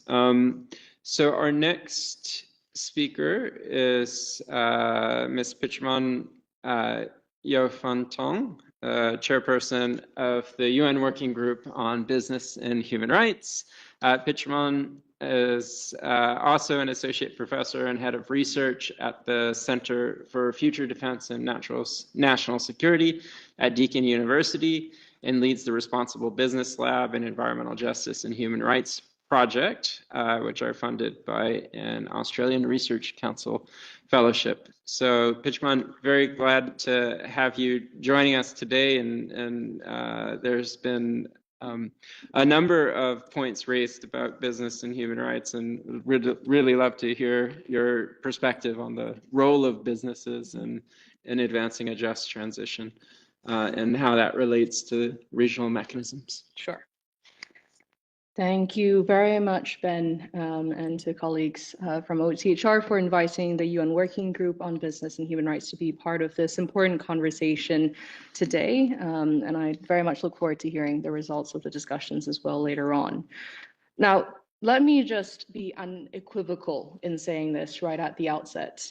Businesses have a responsibility to respect human rights, and that includes the right to a clean, healthy, and sustainable environment. This is a recognition that is very much enshrined in the UN Guiding Principles on Business and Human Rights, or UNGPs, which were unanimously endorsed by states in the Human Rights Council more than a decade ago now. And as part of that, businesses are expected to conduct human rights due diligence. And again, this includes assessing the environmental impacts that their operations and business relationships can have on human rights, and including those that pertain to environmental harm and damage. So with that having been set out, hopefully as clearly as I can set them out, I wanted to acknowledge, much in the same way as my other colleagues sitting here have, that this is an issue that clearly demands urgent attention now, because businesses, even though they are widely acknowledged as being key interlocutors, key stakeholders in this drive for renewable energy or the renewable energy transition, it remains the case that we see a lot of the same patterns persisting in relation to extractive models and in relation to business-related human rights abuses in various parts of the world. And so the transition to renewable energy, as the working group has acknowledged in our report to the UN General Assembly back in 2023 on the extractive sector and just transition, we acknowledge that this transition to renewable energy is essential. But if it were to be continued through the same exploitative logic that we've seen until now, we risk reproducing the very injustices that we seek to end. And we risk reproducing the very same business-related human rights abuses that we seek to prevent. And so it goes without saying that whilst the challenge of the just transition is global in scope, the stakes are especially high in regions of the global south, such as those in the Asia Pacific, Latin America, and the Caribbean, and also in Africa. These regions are simultaneously on the front lines of climate impacts and other environmental impacts, and they are also at the center of the resource and infrastructure projects that are meant to facilitate and fuel the renewable energy transition. But as we see played out time and time again, the pursuit of national security and energy security with that has often resulted in human rights violations, in the lack of consent provided by Indigenous peoples, for instance, for these projects that are taking place on their territories and on their lands. And so the paradox here is a stark one. The very regions most at risk of climate change are also being asked to supply the minerals, the land, and the labor that powers or is meant to power the world's decarbonization effort and to move towards a zero carbon economy. And so again, this is why businesses must play a pivotal role and why we must ensure that businesses are held to account when they do not fulfill their roles and responsibilities as outlined in the guiding principles in relation to respecting human rights. The UNGPs, the guiding principles, are very clear in how businesses, again, have to conduct robust human rights due diligence, not only within their own operations, but equally across their business relationships and value chains. This includes, for instance, mapping, preventing, and addressing actual and potential adverse human rights impacts to at-risk and marginalized rights holders, including Indigenous peoples, frontline communities, and workers, to ensure that free, prior, and informed consent, or consent more generally, is being respected prior to the development of resource extraction projects, for instance. But importantly, aside from the first pillar on the state duty to protect human rights and the second pillar on the business responsibility to respect human rights, the guiding principles are also very clear in relation to how there needs to be access to effective remedies when harms occur. And admittedly, this is the pillar where we see the least progress on, and where we see businesses in particular still continue to struggle to provide effective operational level grievance mechanisms in line of guiding principle 31 to ensure that such mechanisms are not only effective from the perspective of providing timely remedies, but that they are also providing remedies in a way that is consultative with the communities or the individuals who have faced harm. And here I wanted to focus in particular on the experiences of Indigenous peoples. The working group has worked closely with various Indigenous rights organizations, many of which have been working actively on the subject of the just transition. We are also in the process of developing an information note on free, prior, and informed consent that is meant to provide businesses in particular with guidance, but also states, with guidance on how free, prior, and informed consent can be arrived at in a way that respects the rights of Indigenous peoples as enshrined in the UN DRIP. I'm mindful of the time, but let me just share here that for many Indigenous peoples and communities across the world, we hear time and time again how the current renewable energy transition is not fully respectful of their rights, that their knowledge of ecosystems, that the role that they play in conserving biodiversity, amongst many other things, are not sufficiently acknowledged by states and by businesses alike, and how, as a result, their leadership needs to be put at the center in order to ensure not only cultural survival in a number of cases, but that there are co-prosperity models that are put in place to ensure that the business operations are not resulting in human rights harm, but that they are also doing good in that regard. So I know I have just 5 minutes, but let me end on this note about what regional human rights mechanisms all of you in this room could help to do in order to help us as a working group to further advance our mandate to promote, disseminate, and implement the UN guiding principles on business and human rights. The very first is I would ask for your assistance in really raising awareness about the UN guiding principles in the various jurisdictions that you work within, to reference the guiding principles as standards for just transition frameworks, and to ensure in so doing that human rights are not an afterthought, but in fact serve as a foundation for just transition initiatives. It would also be very helpful to collaborate even further with your mechanisms when it comes to monitoring and reporting on whether just transition programs in fact respect labor rights, Indigenous rights, and other forms of social protections in order to ensure that decent work and social equity are also at the center of the renewable energy shift.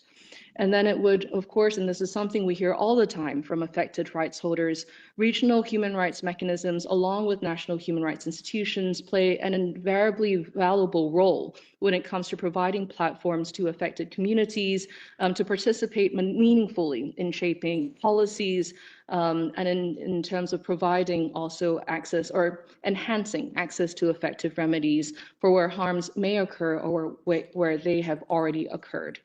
So here I think, again, the working group is very willing and very happy to collaborate further with the many mechanisms in the room here today to really ensure that there is accountability when it comes to corporate conduct. And this, I must add, includes financial institutions, because financial institutions too play a very important role in ensuring that human rights due diligence is being conducted, especially when it comes to financing renewable energy related projects and programming.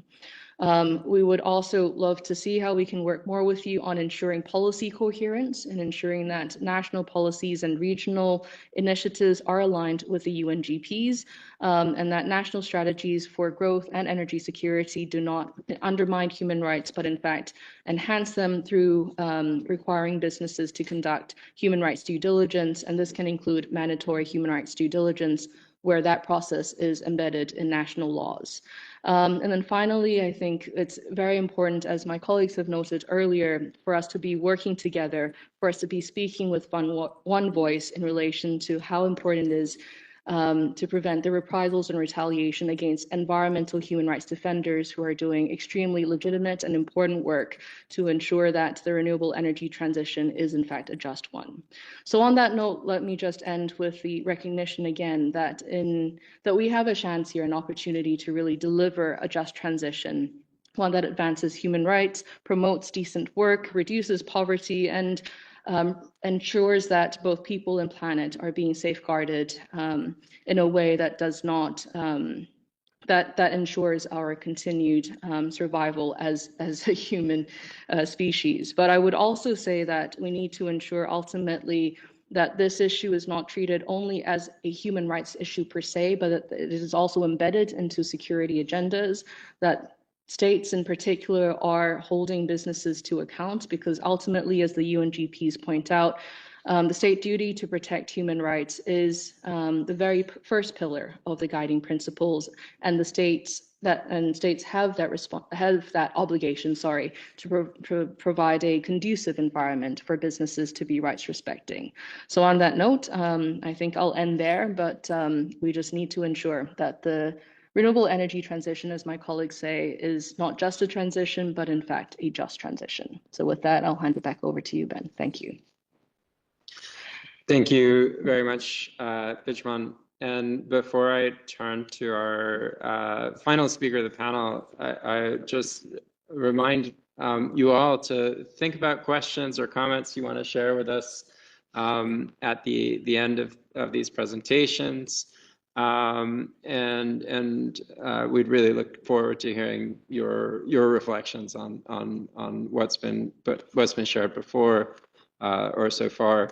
I just want to emphasize as well, the importance of that initial statement that businesses have a responsibility to respect the right to a clean, healthy, and sustainable environment. And I think, that needs to be our starting point in terms of thinking about the approach to a transition and the responsibilities that businesses have in the context of a transition. And you also raised, Pejman, really important issues related to due diligence, some ideas about collaboration on monitoring and reporting, and raising awareness of the GPs and the obligations of states to effectively regulate, as well as the responsibilities of businesses to respect human rights.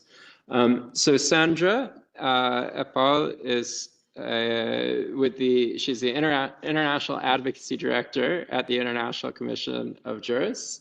And she's also served as International Advocacy Director and Deputy Executive Director of Franciscans International, where she was directly involved in international standard setting processes related to business and human rights as well as the environment and human rights. We'd love you, Sandra, to share some thoughts from a civil society perspective about what regional human rights mechanisms can do to support the development of the concept of just transition and ensure that just transition programs advance human rights, promote decent work, and reduce inequalities and poverty. Very ambitious program. So thank you so much for having me on the panel, and that's really an honor to be sharing it with my colleagues from the different mechanisms and the working group. I guess as a representative of the ICJ and an international lawyer, I want to focus on the meaning of human rights law and standards for just transition and policy making in that area. But also I have to recognize that I'm based here and I follow very much the work of the Human Rights Council. So I want to maybe highlight a couple of relevant work that has been done by of things that are happening in that context and that will be important for the work of colleagues from regional mechanisms, but also because everything I will be saying is very much in the perspective of let's continue and strengthen this kind of circulation between these different mechanisms, so international and regional, because this is happening and this is one way of developing international law, this convergence and circulation of standards and development that we are seeing at play all the time, and that is very important because it helps us to make sure that international law remains relevant. And that the law works for people in a given time and that we respond to the current challenges. I'm saying that because oftentimes in this very council that has mandated this workshop, we hear a lot about, questions about universalism or colonialism as like imposing human rights to different contexts. And I think regional and national human rights institutions, but regional mechanisms are also there to help the international level to make sure that we are not missing important realities, but also making sure that we all foster and harness what we share as common humanity, and this is also encapturing universal human rights. So sorry for the digression, but I think it's very important in the times we live right now at the Council, including and within UNAT with mainstreaming human rights across the board. And to me, obviously, just transition, maybe together with loss and damage and reparation is, if you wish, really the core human rights anchorage in the area of climate policies and negotiations, where human rights manifest themselves the most evidently and clearly, because in just transition, there's just, and of course, this is a very qualitative process that we are looking at. So many speakers before me talked about that, but technically we all know we need to take measures to address climate change in a human rights compliant manner, but we importantly need to prevent future and further harm due to climate change, but also to climate action, so false solutions. And just transition means that these measures will have to take into consideration obviously the rights of people, communities and peoples, including their meaningful engagement and participation in designing, implementing and assessing, monitoring these policies and measures. So that was dealt with and highlighted by several speakers before me. Obviously, I have the privilege, but also the challenge of speaking last. So many things have been said already. But I guess one thing that I think Special Rapporteur Elisa on the Special Rapporteur on Climate Change said earlier is that we are talking about a human rights based or perspective or lens. And that's really one of the core elements of my message is this is nothing new. We have been applying a human rights based approach to many policy areas, and just transition is again very much test case or like an area where this is clearly where we need to apply this rights-based approach to very technical policy areas to bring about not only tailor-made solutions that work better, but also cost-effective ones, because we know from other areas that it has worked. So for, let's say, on public health, for instance, we know that it brings better solutions, and that's why I'm insisting. But that's why I was very keen on hearing this initiative by Elisa on local solutions or like innovative solutions from bottom up. I think this is exactly what it is about. Talking about this just transition as being the right-based approach of climate action and economic or development choices that we make for the future is really important because it also has, again, very concrete implications, and I will come to that in a second. But just before that, and because I was asked about definition, I think I very much conceive just transition in everything I say, very much in line with the report that Ben presented on the previous panel, the report from the SG on just transition.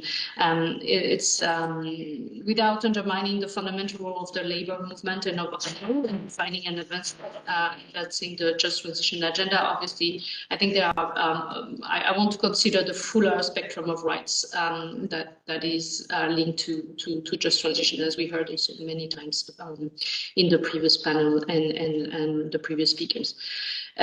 So to me, it's also very important to remember that just transition commitments are more and more made by states and more embedded or integrated in laws and policies, including through the NDCs or the long-term low-emission development strategies, among others. And so there is this growing recognition by state that they are bound by obligations and that they are legiferating. I mean, they are regulating this area. And so for lawyers and for all of us here, it's important because if we have this commitment translated into laws and policies, we need to make sure that they are monitored and that states are held accountable for this.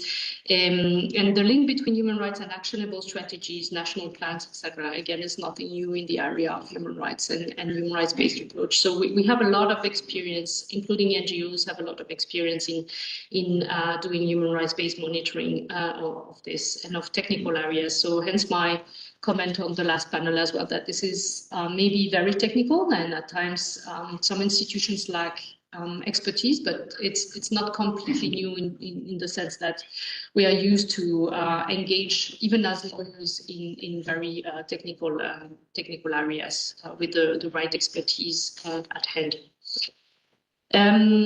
Yeah, we talking about again on my path to or on my line with the human rights-based approach to just transition or to transition.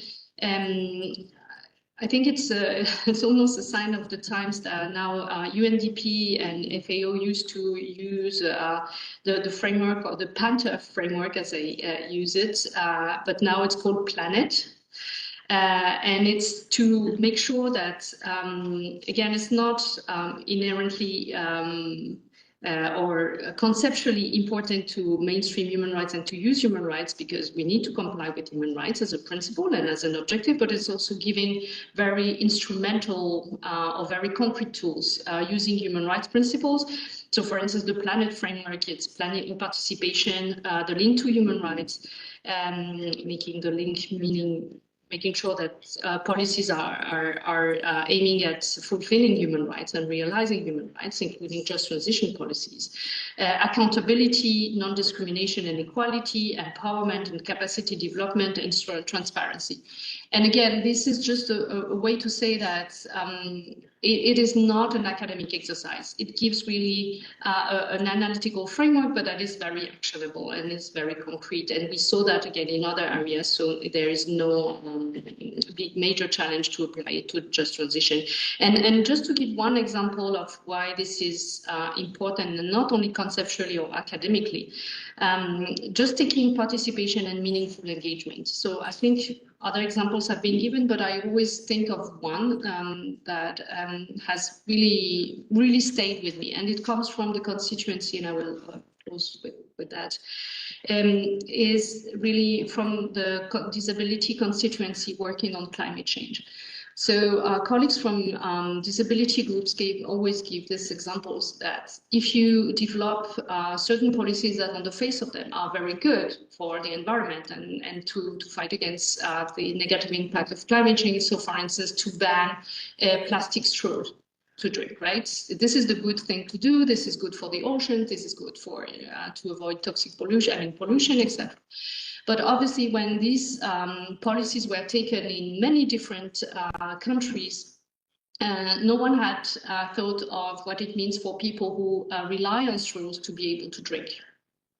And this is a simple example of why talking to people who are directly affected in different ways and a diversity of people in participation means that we will avoid re-victimizing people or making their lives even more difficult, but also how we will find together solutions that are more effective and actionable. So that's always an example that I like to give because we sometimes don't think about it because many of us don't need these kind of things.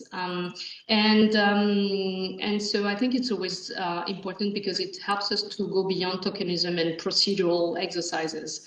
I could have said much more on some of the things that I think would be useful to exchange again this circulation of ideas and concrete examples or concrete applications of general standards. But I think Michael probably yesterday talked about the GC27 that was just adopted by the Committee on Economic, Social and Cultural Rights. I think it's very important for regional mechanisms to know and reflect on how this new interpretation is helpful, but we also have a lot of work by relevant special procedures.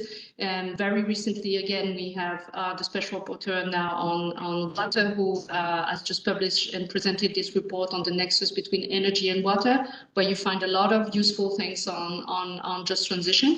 And I could go on and on this, but of course, I'm sure so many things were presented in the last day, yesterday and today on the more litigation side of things and court decisions, including from regional mechanisms beside advisory opinion, but really also case law, including from the Inter-American Commission on Human Rights and Court of Human Rights. So I'm sure everything was shared.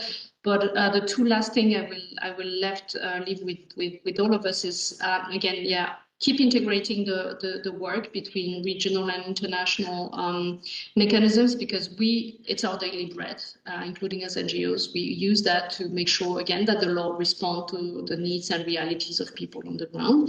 That's what I said at the beginning. But also one very general point, but I think is very important nowadays is we need to all together to ensure that we fight for the respect of the rule of law because the rule of law is currently very much under attack.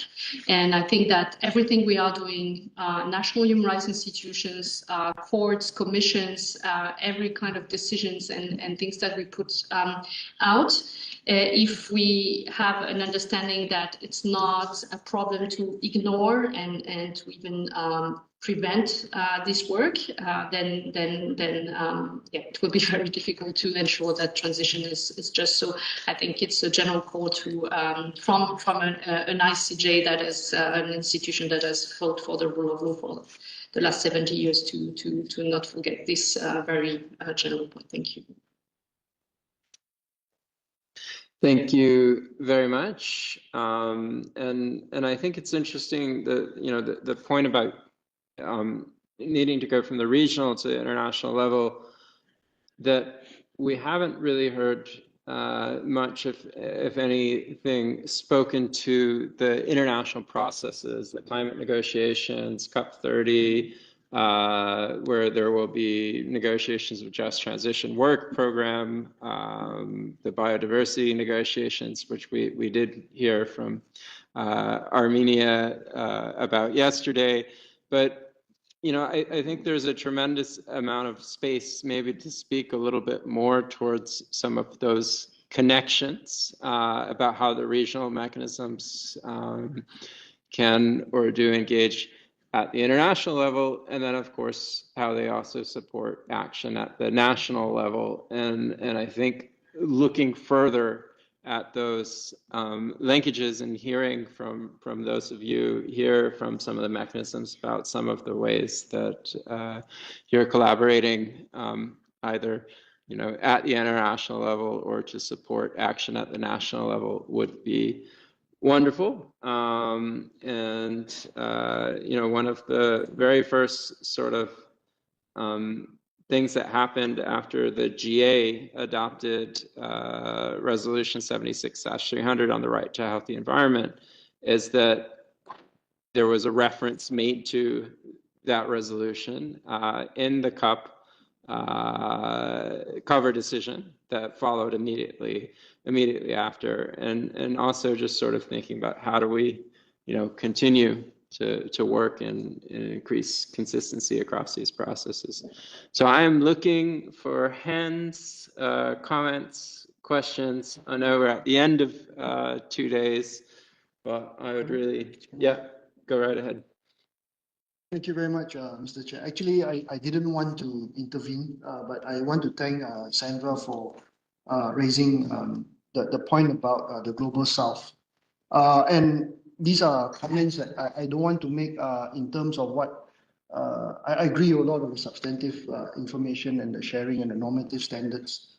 But I wanted to talk a bit more about processes, and I think this is reflected in some of the views of my colleagues at the Commission. It may not be shared completely by all the commissioners or the previous representatives. And of course, we can have differing views as to how regional mechanisms engage with the UN and the UN engage with us. I think one point is, and this is not a critique of how special rapporteurs or mandate holders approach their work in general as a matter of a blanket statement. Just some observations on my part, but informed by a lot of debates within ASEAN and the Commission. I think there is a sense of feeling among some of our commissioners and representatives in the region that special rapporteurs and the special procedure mandate holders, for some of them who do not come from the Global South, approach human rights normative standards as a given. And when it is shared with commissions like us, it is, the way it's shared rather than the substance. So we can agree a lot on the substance, but the way it's shared and the form that is shared sometimes sounds a little bit too prescriptive. And that for those member states or those representatives that are still trying to grapple with the difficulties, actually pushes back the agenda among some of the more progressive commissioners in the Commission. So I think that there needs to be some nuance in how regional commissions and regional mechanisms outside the global north are approached. Number two, I think we are all realizing also that not everyone around the room or in commissions are exactly human rights experts, but all of us are human rights diplomats. And human rights diplomacy is used as a form of encouragement or persuasion to try and adapt, apply, implement, and accept some of these normative standards. But to sometimes advocate for a one-size-fits-all among regional human rights mechanisms on very contested norms, again, I think pushes back the agenda among commissions that may not be used to the way advocacy is done at the UN and the OHCHR. So I just wanted to just quickly flag that observation for the record. And this was actually, some representatives actually mentioned it to me to bring it to the OHCHR since we don't meet that regularly. And I think, again, I want to emphasize it's not so much the substance, but sometimes it's the process. And the process is as important as the substance, especially for a region like ours in Southeast Asia. Thank you very much, Mr. Chair. Thank you, Edmund. And I think, Pitchman, you wanted to speak? Well, I was waiting for Edmund to make eye contact with me when he said special rapporteurs and mandate holders.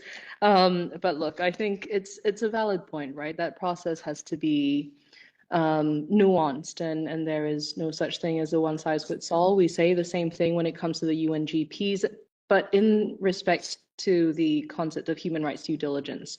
Not even though all businesses have the responsibility to respect human rights, not all of them will conduct human rights due diligence in the same way. And that's because it still needs to be a process that's contextualized and that actually takes into account, let's say, the sector and the size of the business, that sector it's operating within, et cetera. But I will say that I think for a lot of special procedures mandate holders, we do try to be very nuanced and attentive to the local situation. And I certainly hope that Edmund, in our engagements, that the work of the working group has been useful to the Commission as well. And we look forward to further collaboration on that point. But it's to say that I think, yes, we need nuance, and at the same time, substantively, we need the solidarity in relation to, you know, that the right to a clean, healthy, and sustainable environment amongst other human rights are really non-negotiable in a substantive sense. But with that, over back to you, Ben. Thank you. And Sandra, please go ahead. Unless someone else from the room, because I had the opportunity to speak, but I currently don't see anyone. So, yeah, just to respond. I mean, I stand to what I said. Obviously, I don't want it to be misinterpreted, and I'm happy that you just said we usually don't have issues on substance, but more process, because obviously what I said is nothing about relativism, you know, cultural relativism or regional relativism about a universal rights norm. I was just describing some dynamics that we sometimes hear here.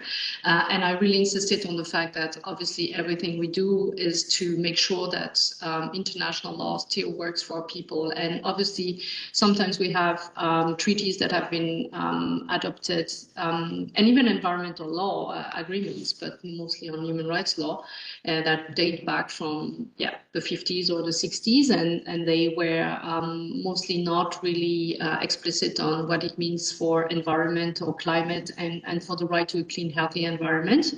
It doesn't mean that this is not something that we need to protect now and here for people to be able to enjoy their human rights. And so in that way, it was more to make sure that human rights are still relevant to the realities of people. And here I do think, again, that regional mechanisms and national mechanisms are key to make this link between the international and the local levels, and this back and forth again. Because Ben, you raised this point in after my presentation of we spoke a lot about one direction, but maybe not so much the other direction, and how regional mechanisms can also contribute to international negotiations, etc. We think is a good way to send it back to the room. Thank you.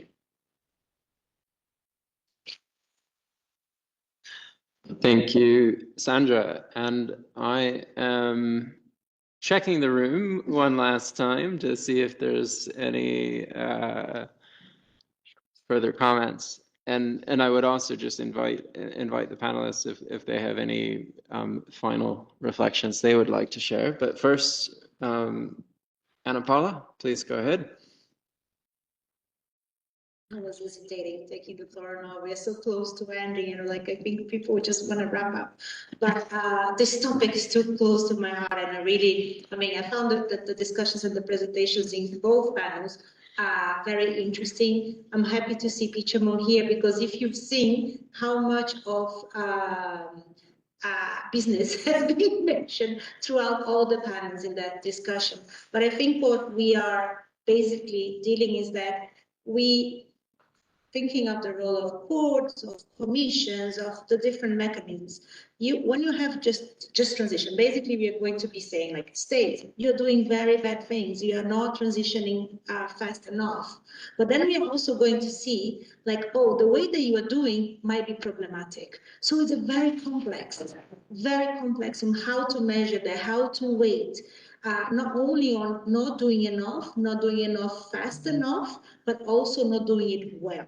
And we also know that doing, when it comes to the lives of people, we know, for example, this race for critical minerals is displacing people, it's causing more pollution. And a lot of that is not even for energy, it's being used for military, it's using for AI and so on. So that understanding is something that I think first I imagine that as it's happening to us, that is going to happen, the same is going to happen to the to regional and sub-regional organisms. You're going to be overloaded, because if before we were used to that level of like patterns of violation, now the world is changing very fast the way that they are, it's happening. So it's like everybody's on adrenaline or in terms of like seeking answers and making mistakes in that process as well.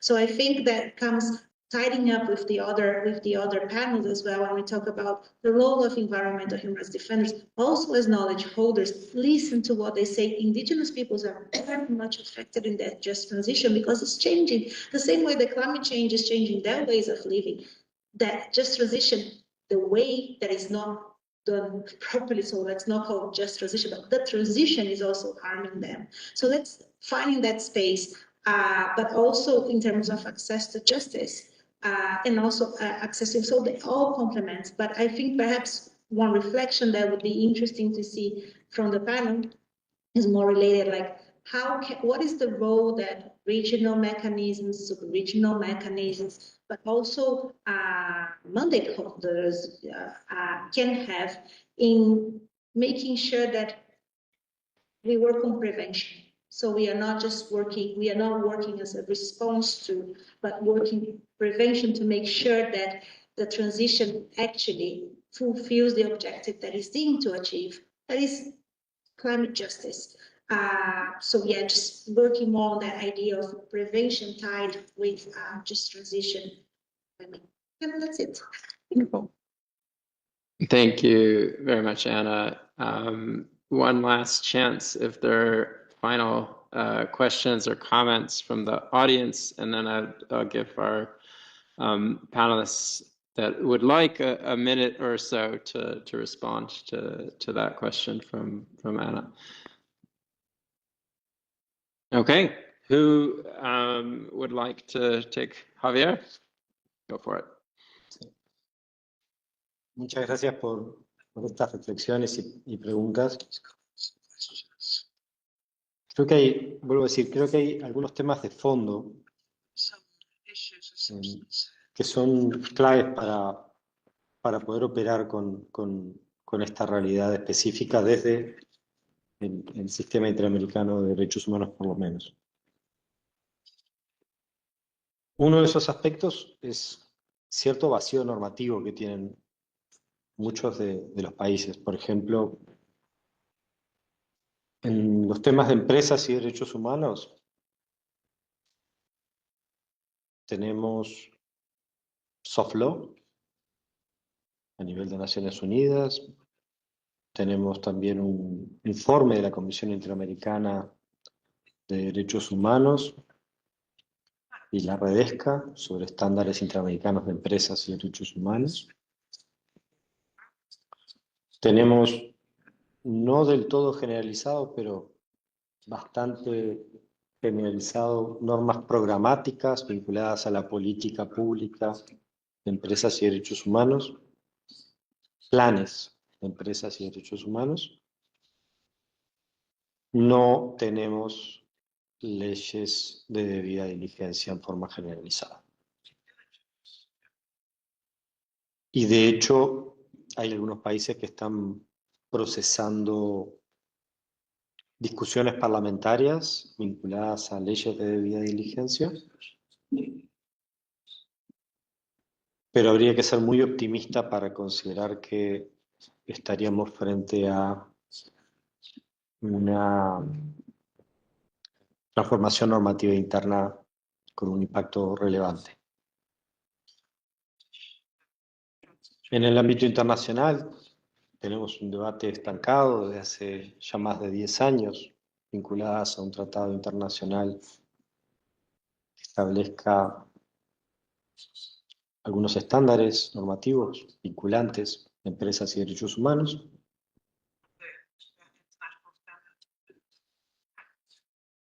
Y en este contexto de vacíos normativos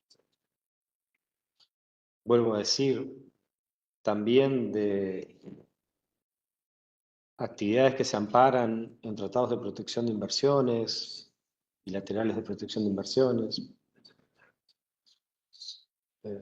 Nos vemos enfrentados en la práctica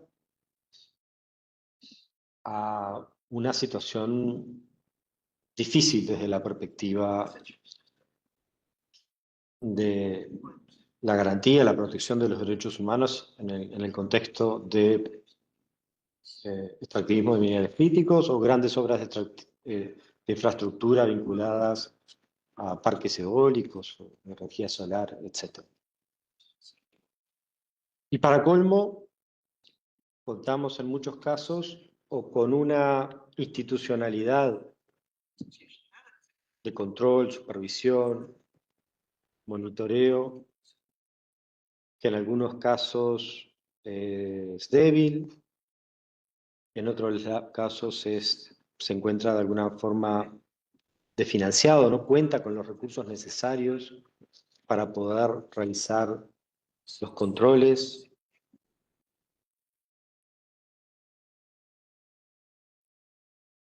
Lo que da cuenta de ciertas debilidades desde el punto de vista del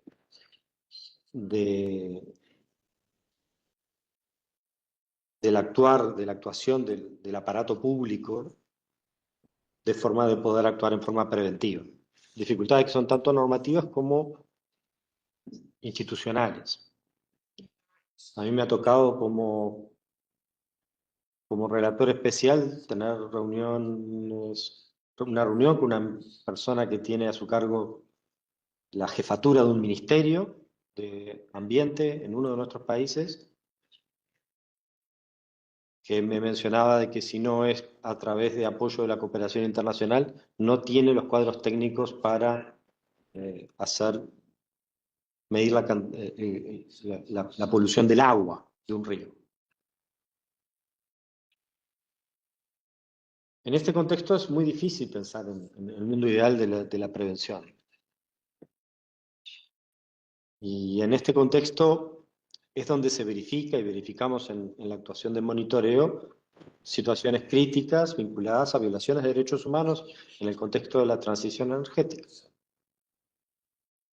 Los esfuerzos por eso, desde mi punto de vista, tienen que estar vinculados a reforzar marco normativo y reforzar también aparato institucional. En el caso del marco normativo y el derecho internacional, yo ya lo he dicho varias veces, creo que los países de las Américas, de América Latina y el Caribe, deberían comenzar a reflexionar si no sería positivo abrir la discusión sobre un tratado interamericano que aborde algunos otros aspectos vinculados a empresas y derechos humanos. También mencionado la necesidad de fortalecer la institucionalidad estatal vinculada a las políticas ambientales y climáticas, darles la mayor jerarquía posible, dotarlas de recursos técnicos y financieros. Y en el caso de los tratados de protección de inversiones, que de alguna manera limitan la acción de los estados vinculadas a la garantía, protección de los derechos humanos y especialmente el derecho al ambiente sano, también creo que los estados, tal como lo analiza la propia Corte Interamericana de Derechos Humanos en su opinión consultiva sobre emergencia climática y derechos humanos, podrían problematizar esta situación, dando lugar a renegociaciones o denuncias.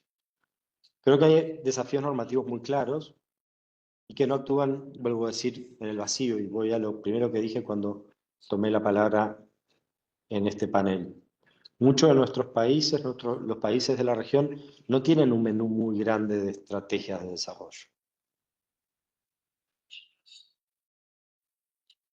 Su inserción en el sistema económico global está muy vinculado a sus recursos naturales y a la explotación de los mismos desde distintas perspectivas. Por lo tanto, cualquier reflexión que apunte a abordar este tema en forma seria tiene que considerar estos aspectos vinculados a las estrategias de desarrollo de los países, porque son esas estrategias las que van a permitir financiar los servicios públicos de calidad, de educación, de salud, la protección de los derechos de las personas trabajadoras. No me quiero extender mucho más, siempre me extiendo mucho. Gracias. Thank you very much, Javier. If there are any final, very brief comments, we do have to move on. We're a little bit behind schedule to the wrap up. So Sandra, very quick, please. Quick, no, I think to me what is very important is to say that special procedures at the international level, but also Commission and special rapporteurs like the ones from the Inter-American system are definitely the vector between what I said and the people on the ground and the lived realities and whatever standards we want to develop, and so to make sure that the law is still relevant and works for people. So I think that's where also we learn from people what is best to prevent further harm in terms of, and Paula's question in terms of prevention, it's really important as well. So I think that's, again, if we want human rights to be more than cosmetic or like a very academic exercise, we need to apply them and to make sure that this is done in a real way. We need all of these mechanisms that make sure that we hear human rights defenders, we hear civil society, and we hear people who are directly concerned. So that's an important instrumental value. Thank you. Thank you. Pitchman. Did Edmund want to go first? Did you also? Okay. Okay. Pitchman. All right. Well, thank you. I will quickly say that, firstly, I want to acknowledge that there are regional human rights mechanisms and national human rights institutions in this room, including on the session, who have been helping us to really advance the UN guiding principles on business and human rights and their implementation, and also in relation to the just transition. So thank you very much for all the work that you're doing to support that effort. If there are just two key messages I would like for all of you to go away with after my interventions. The first one is that the UN guiding principles matter, and they do provide a clear and authoritative framework for businesses in relation to how and why they must respect human rights. And the second message is simply this: the conduct of corporate human rights due diligence is a preventative tool. So to Anna Paula's point, if we want to prevent businesses from doing dodgy things, basically on the ground, or to commit human rights abuses, then they should be doing human rights due diligence to detect both actual and potential harms.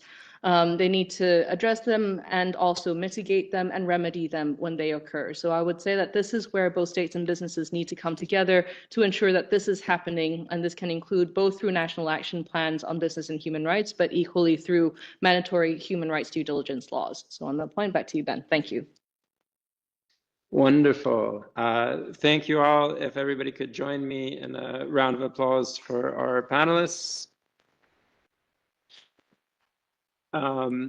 We will now very quickly transition to the recommendations, which gives me the ability to refrain from trying to recap the summary and invite my colleagues who have been studiously taking notes of all of these insights to come and share a little bit on what they've done in that respect. Thank you. Was that a pun? As we transition to the I thought, Ben, wow. Always transitioning. Upping the pun game. Thank you, Chair. There we go. Up to you. Oh, brilliant.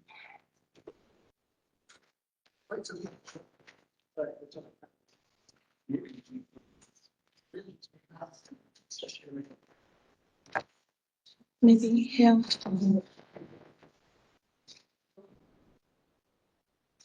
Do we have a printout of the statement just in case? Everything's Can you perhaps share it with me?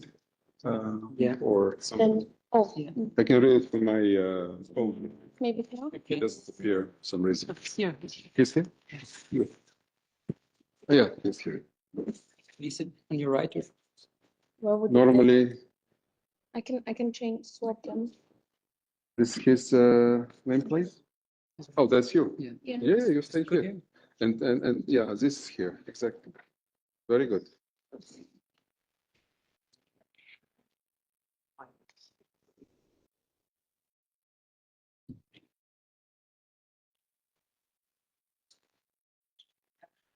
Dear participants, we are proceeding without ado to the last agenda item of our global workshop, Regional Human Rights Mechanisms, which is the wrapping up agenda item about ways forward related to recommendations to strengthen cooperation between the United Nations and regional human rights mechanisms to advance the right to a healthy environment.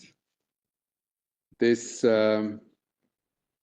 agenda item will be basically based on the notes that my colleagues have taken during the 2 days of very fruitful and lively discussions on the previous agenda items. Before my colleagues read some of the recommendations, I would like to highlight that the purpose of this seminar is actually not to adopt any declaration or an outcome document, but rather come up with recommendations and ideas about enhancing cooperation between the United Nations and regional human rights mechanisms. And these recommendations and ideas will be included in an official document of the United Nations, which will be a report on behalf of the High Commissioner to the next session of the Human Rights Council, which will be held here in March. So the ideas and the recommendations that my colleagues are now going to read out, again, will not be adopted or voted today.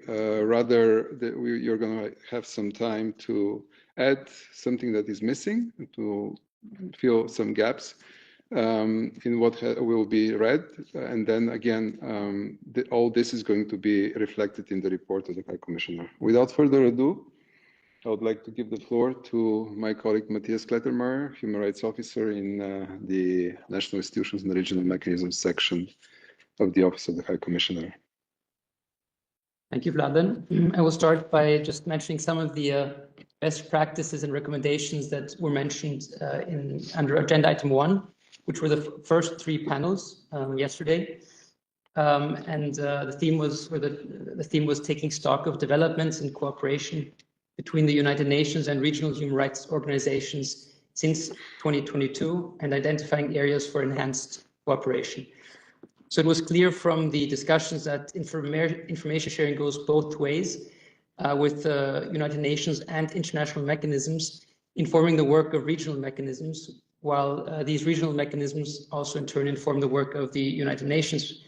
And for some examples, panelists mentioned contributions from United Nations and international mechanisms to regional mechanisms in the context of country visits, reports, thematic dialogues, and joint declarations. Participants also mentioned various instances in which regional mechanisms contributed to international deliberations, including through contributions to the UPR, Universal Periodic Review, to treaty bodies, to reports of special procedure mandate holders, and other various UN events. Some regional courts also mentioned receiving third-party interventions from OHCHR, special procedures, and other mechanisms, and cooperation between regional mechanisms among each other and with the United Nations were strengthened through various MOUs and joint human rights frameworks, which we also heard about. Also, various capacity building initiatives and dialogues between regional courts were mentioned between courts and the United Nations, including mutual visits, trainings for judges, information sharing through online events, and a tripartite judicial dialogue between courts in Africa. We also heard from several regional courts about progress made in expanding transparency and accessibility through various means. We also heard information on efforts to establish an Arab human rights court. This was also provided. Now, coming to some recommendations from these first three panels. These include for mechanisms to maintain regular and strategic dialogue rather than only focusing on ad hoc activities. It was also recommended to enhance collaboration by increasing cross-referencing of work to amplify impact, foster joint efforts to set standards and norms, and ensure that recommendations are better aligned. The importance of continuing cooperation through establishing formal cooperation, such as MOUs, concrete plans for implementation, such as roadmaps, and capacity building with UN partners, but also by institutionalizing senior official meetings was mentioned. The current workshop was noted as a good practice, as were the meetings of focal points of regional human rights mechanisms. The good practice of joint platforms on certain thematic issues was noted. The UN Special Rapporteur on Trafficking in Persons spoke about a recent initiative to enhance coordination among various independent experts working on asylum matters and migrants, namely the Platform of Independent Experts on Refugee Rights, which was launched in December 2023. Panelists also noted the need for cooperation among mechanisms to result in better articulation of global norms and regional norms. Mutual learning and capacity building was highlighted as important. The OHCHR fellowship program for staff members of regional human rights mechanisms was mentioned by several entities as a very useful initiative that should be expanded. And there was also the idea of possibly replicating such a program in regional mechanisms. Now, moving to agenda item 2, advancing the right to a clean, healthy, and sustainable environment. These were panels 4 and 5. Participants observed that regional and international human rights mechanisms are increasingly recognizing the right to a clean, healthy, and sustainable environment through resolutions, treaties, declarations, and jurisprudence. A key concern remains the implementation of these standards at the national level, or a lack of such implementation. Participants also flagged several obstacles on the implementation. Science was underlined as essential, particularly in litigation and monitoring, including the knowledge of indigenous peoples. It was noted that social movements and civil society pressure combined with legal action had accelerated the recognition of the right to a clean, healthy, and sustainable environment.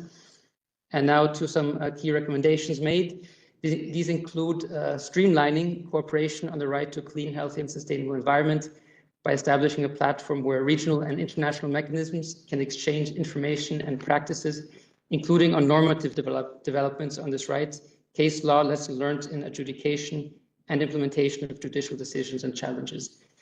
Another recommendation is the need to prioritize the implementation and enforcement of international, regional, and national frameworks on the right to a clean, healthy, and sustainable environment, strengthen the rule of law and compliance mechanisms, including protection of environmental human rights defenders. 3, regional and international human rights mechanisms should continue advancing the interpretation and implementation of the right to a clean, healthy, and sustainable environment.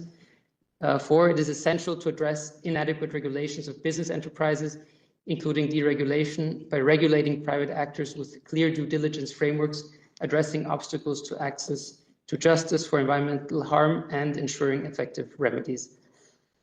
Further, in litigation, participants noted that regional and international human rights mechanisms should harmonize evidentiary standards, including a progressive shift of the burden of proof to states in environmental harm cases or other approaches that are more beneficial to guarantee access to justice for victims. Further, regional and sub-regional mechanisms were urged to address intergenerational equity and justice, and to consider the specific vulnerabilities of children and other people disproportionately affected by environmental harm, including as a result of intersectional factors such as gender, socioeconomic situations, and disability. Further, participants emphasized the importance of regional and international mechanisms to enhance and expand their cooperation in promoting the right to a clean, healthy, and sustainable environment. According to their mandates, this could be done through monitoring mandates, capacity building, contribution to advisory opinions, engagement in environmental multilateral processes, etc. Further, regional and sub-regional mechanisms can support further clarification of the content of the international duty to cooperate and also document lessons learned about positive and negative impacts on human rights of international cooperation efforts relevant to the right to a clean, healthy, and sustainable environment, with attention to SIDS, LDCs, and LLDCs. And lastly, there's also a need to further clarify scope and content of the extraterritorial obligations of the states when it comes to environmental harms. And as mentioned, these are just this is just an overview. These will be elaborated on in the report that Vlada mentioned. Thank you. Thanks, Matthias. A few other points will be added by our consultant, Faiza Sidi, in the next couple of minutes or maximum 5 minutes. Faiza, you have the floor. Thank you, Vladlen. I'll provide a summary of the discussions under agenda item 3, 4, and 5. On agenda item 3, the discussions focused on the role of regional human rights mechanisms in contributing to accountability and remedy for environmental harms. And in the discussions, what came out clearly was that there's a lot of public interest litigation on environmental harms taking place on several themes. Due to limited time, I'll just share the key recommendations. The first recommendation that came out is that to all mechanisms, there's need to review the key findings contained in the cases and advisory opinions and consider their relevance to updating legal standards and practices of each mechanisms. The second key recommendation that came out from the discussions was a need to expand and enhance cooperation amongst regional and international human rights mechanisms, either through a working group or an annual platform, where these mechanisms could share their experiences regarding the protection of the right to a healthy environment. And lastly, there was a need to explore how regional and international human rights mechanisms can hold corporations or businesses directly responsible for environmental harms. On agenda item 4, the discussions focused on advancing the rights to participation and access to information in environmental matters and the situation of environmental human rights defenders. And the key highlights of the discussions focused on the importance of access to information and participation in the protection of the right to a clean, healthy, and sustainable environment. Many stressed the crucial role of HRDs in this area, especially in providing evidence, leadership, and vision on the progress we need to see on environmental protections. However, there's serious and growing concern that was raised about attacks faced by HRDs and the global and regional trends in this regard. In terms of the key recommendations, there's need for regional and international mechanisms to explore collective protection strategies to safeguard environmental human rights defenders without endangering the individual HRDs. Secondly, also coming up from this discussion was a proposed platform where all these mechanisms could exchange information on how to support human rights defenders, as well as the access to information and public participation.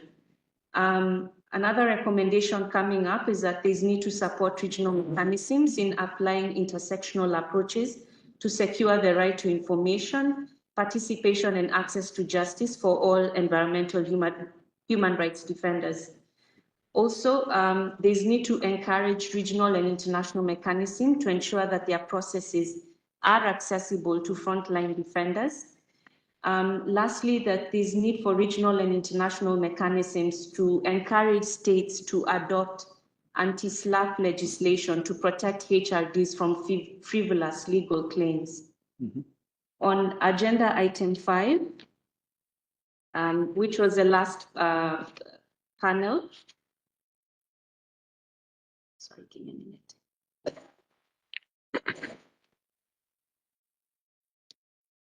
On agenda item 5, on just transitions, these were the key issues that emerged. One, there is need to build the capacity of all stakeholders and human rights institutions in taking into account a wide range of knowledge in the context of policy processes relating to just transitions. Secondly, there is need for sharing of cases and decisions that illustrate methods of integration of knowledge in human rights application.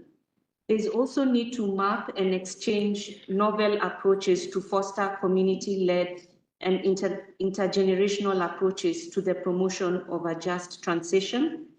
Also shared was there's need of sharing experiences across regional and national human rights bodies with regard to both the civil and political dimensions, as well as the economic and social dimensions of just transitions. Thank you very much. Many thanks, Faiza. Is there anything extremely important that has been missing and you would like to see reflected in the report of the High Commissioner? Any ideas or anything? If not, and mindful of the time, I would like to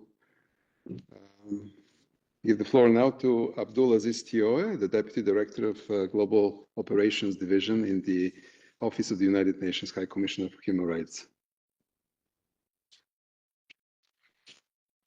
Thank you, Vladen. I would say good afternoon or good late evening, good late afternoon for all of you, to all of you. And on behalf of OHCHR, I would like to say thank you all for taking the time to be here and for the constructive discussions. I mean, the distinguished delegates, the experts, and also colleagues that really make this workshop happen. If one message is clear, it is that cooperation between international, regional, and sub-regional mechanisms is more essential than ever. Only by working together can our response match the scale and complexity of the human rights challenges before us. As mentioned by many over the past 2 days, the pushback we are facing on human rights requires us to have a unified voice at all levels, including national, regional, and international.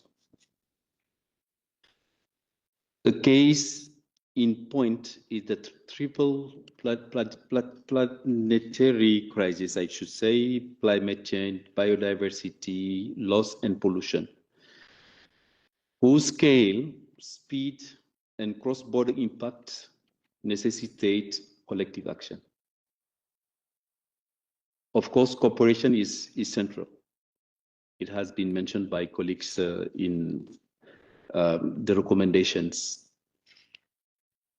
Is particularly central to the reforms carried out by the United Nations in the context of the 80th anniversary.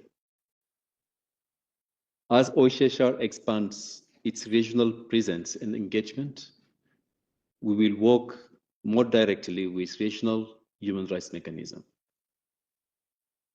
We also note that many regional human rights mechanisms are promoting environmental rights, each in unique and context-specific ways.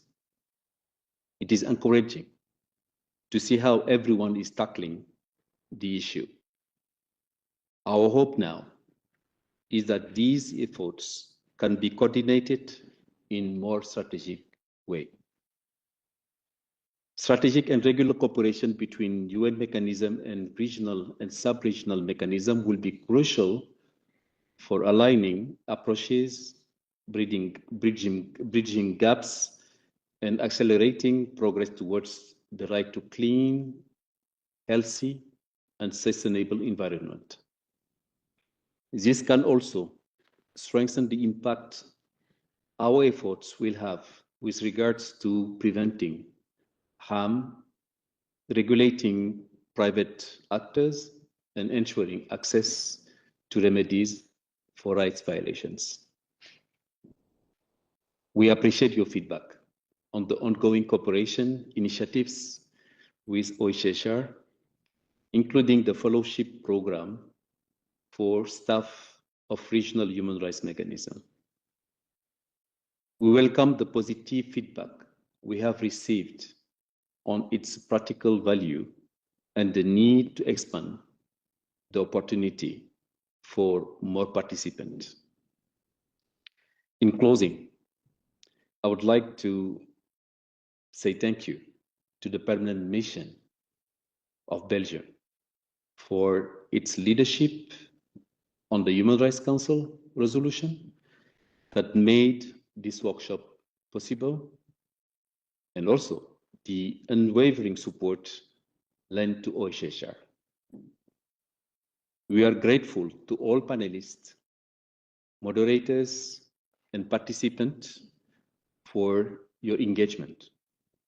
I would like also to express my appreciation to the Geneva Environmental Network, hosted by the United Nations Environmental Programme, for streaming the workshop online.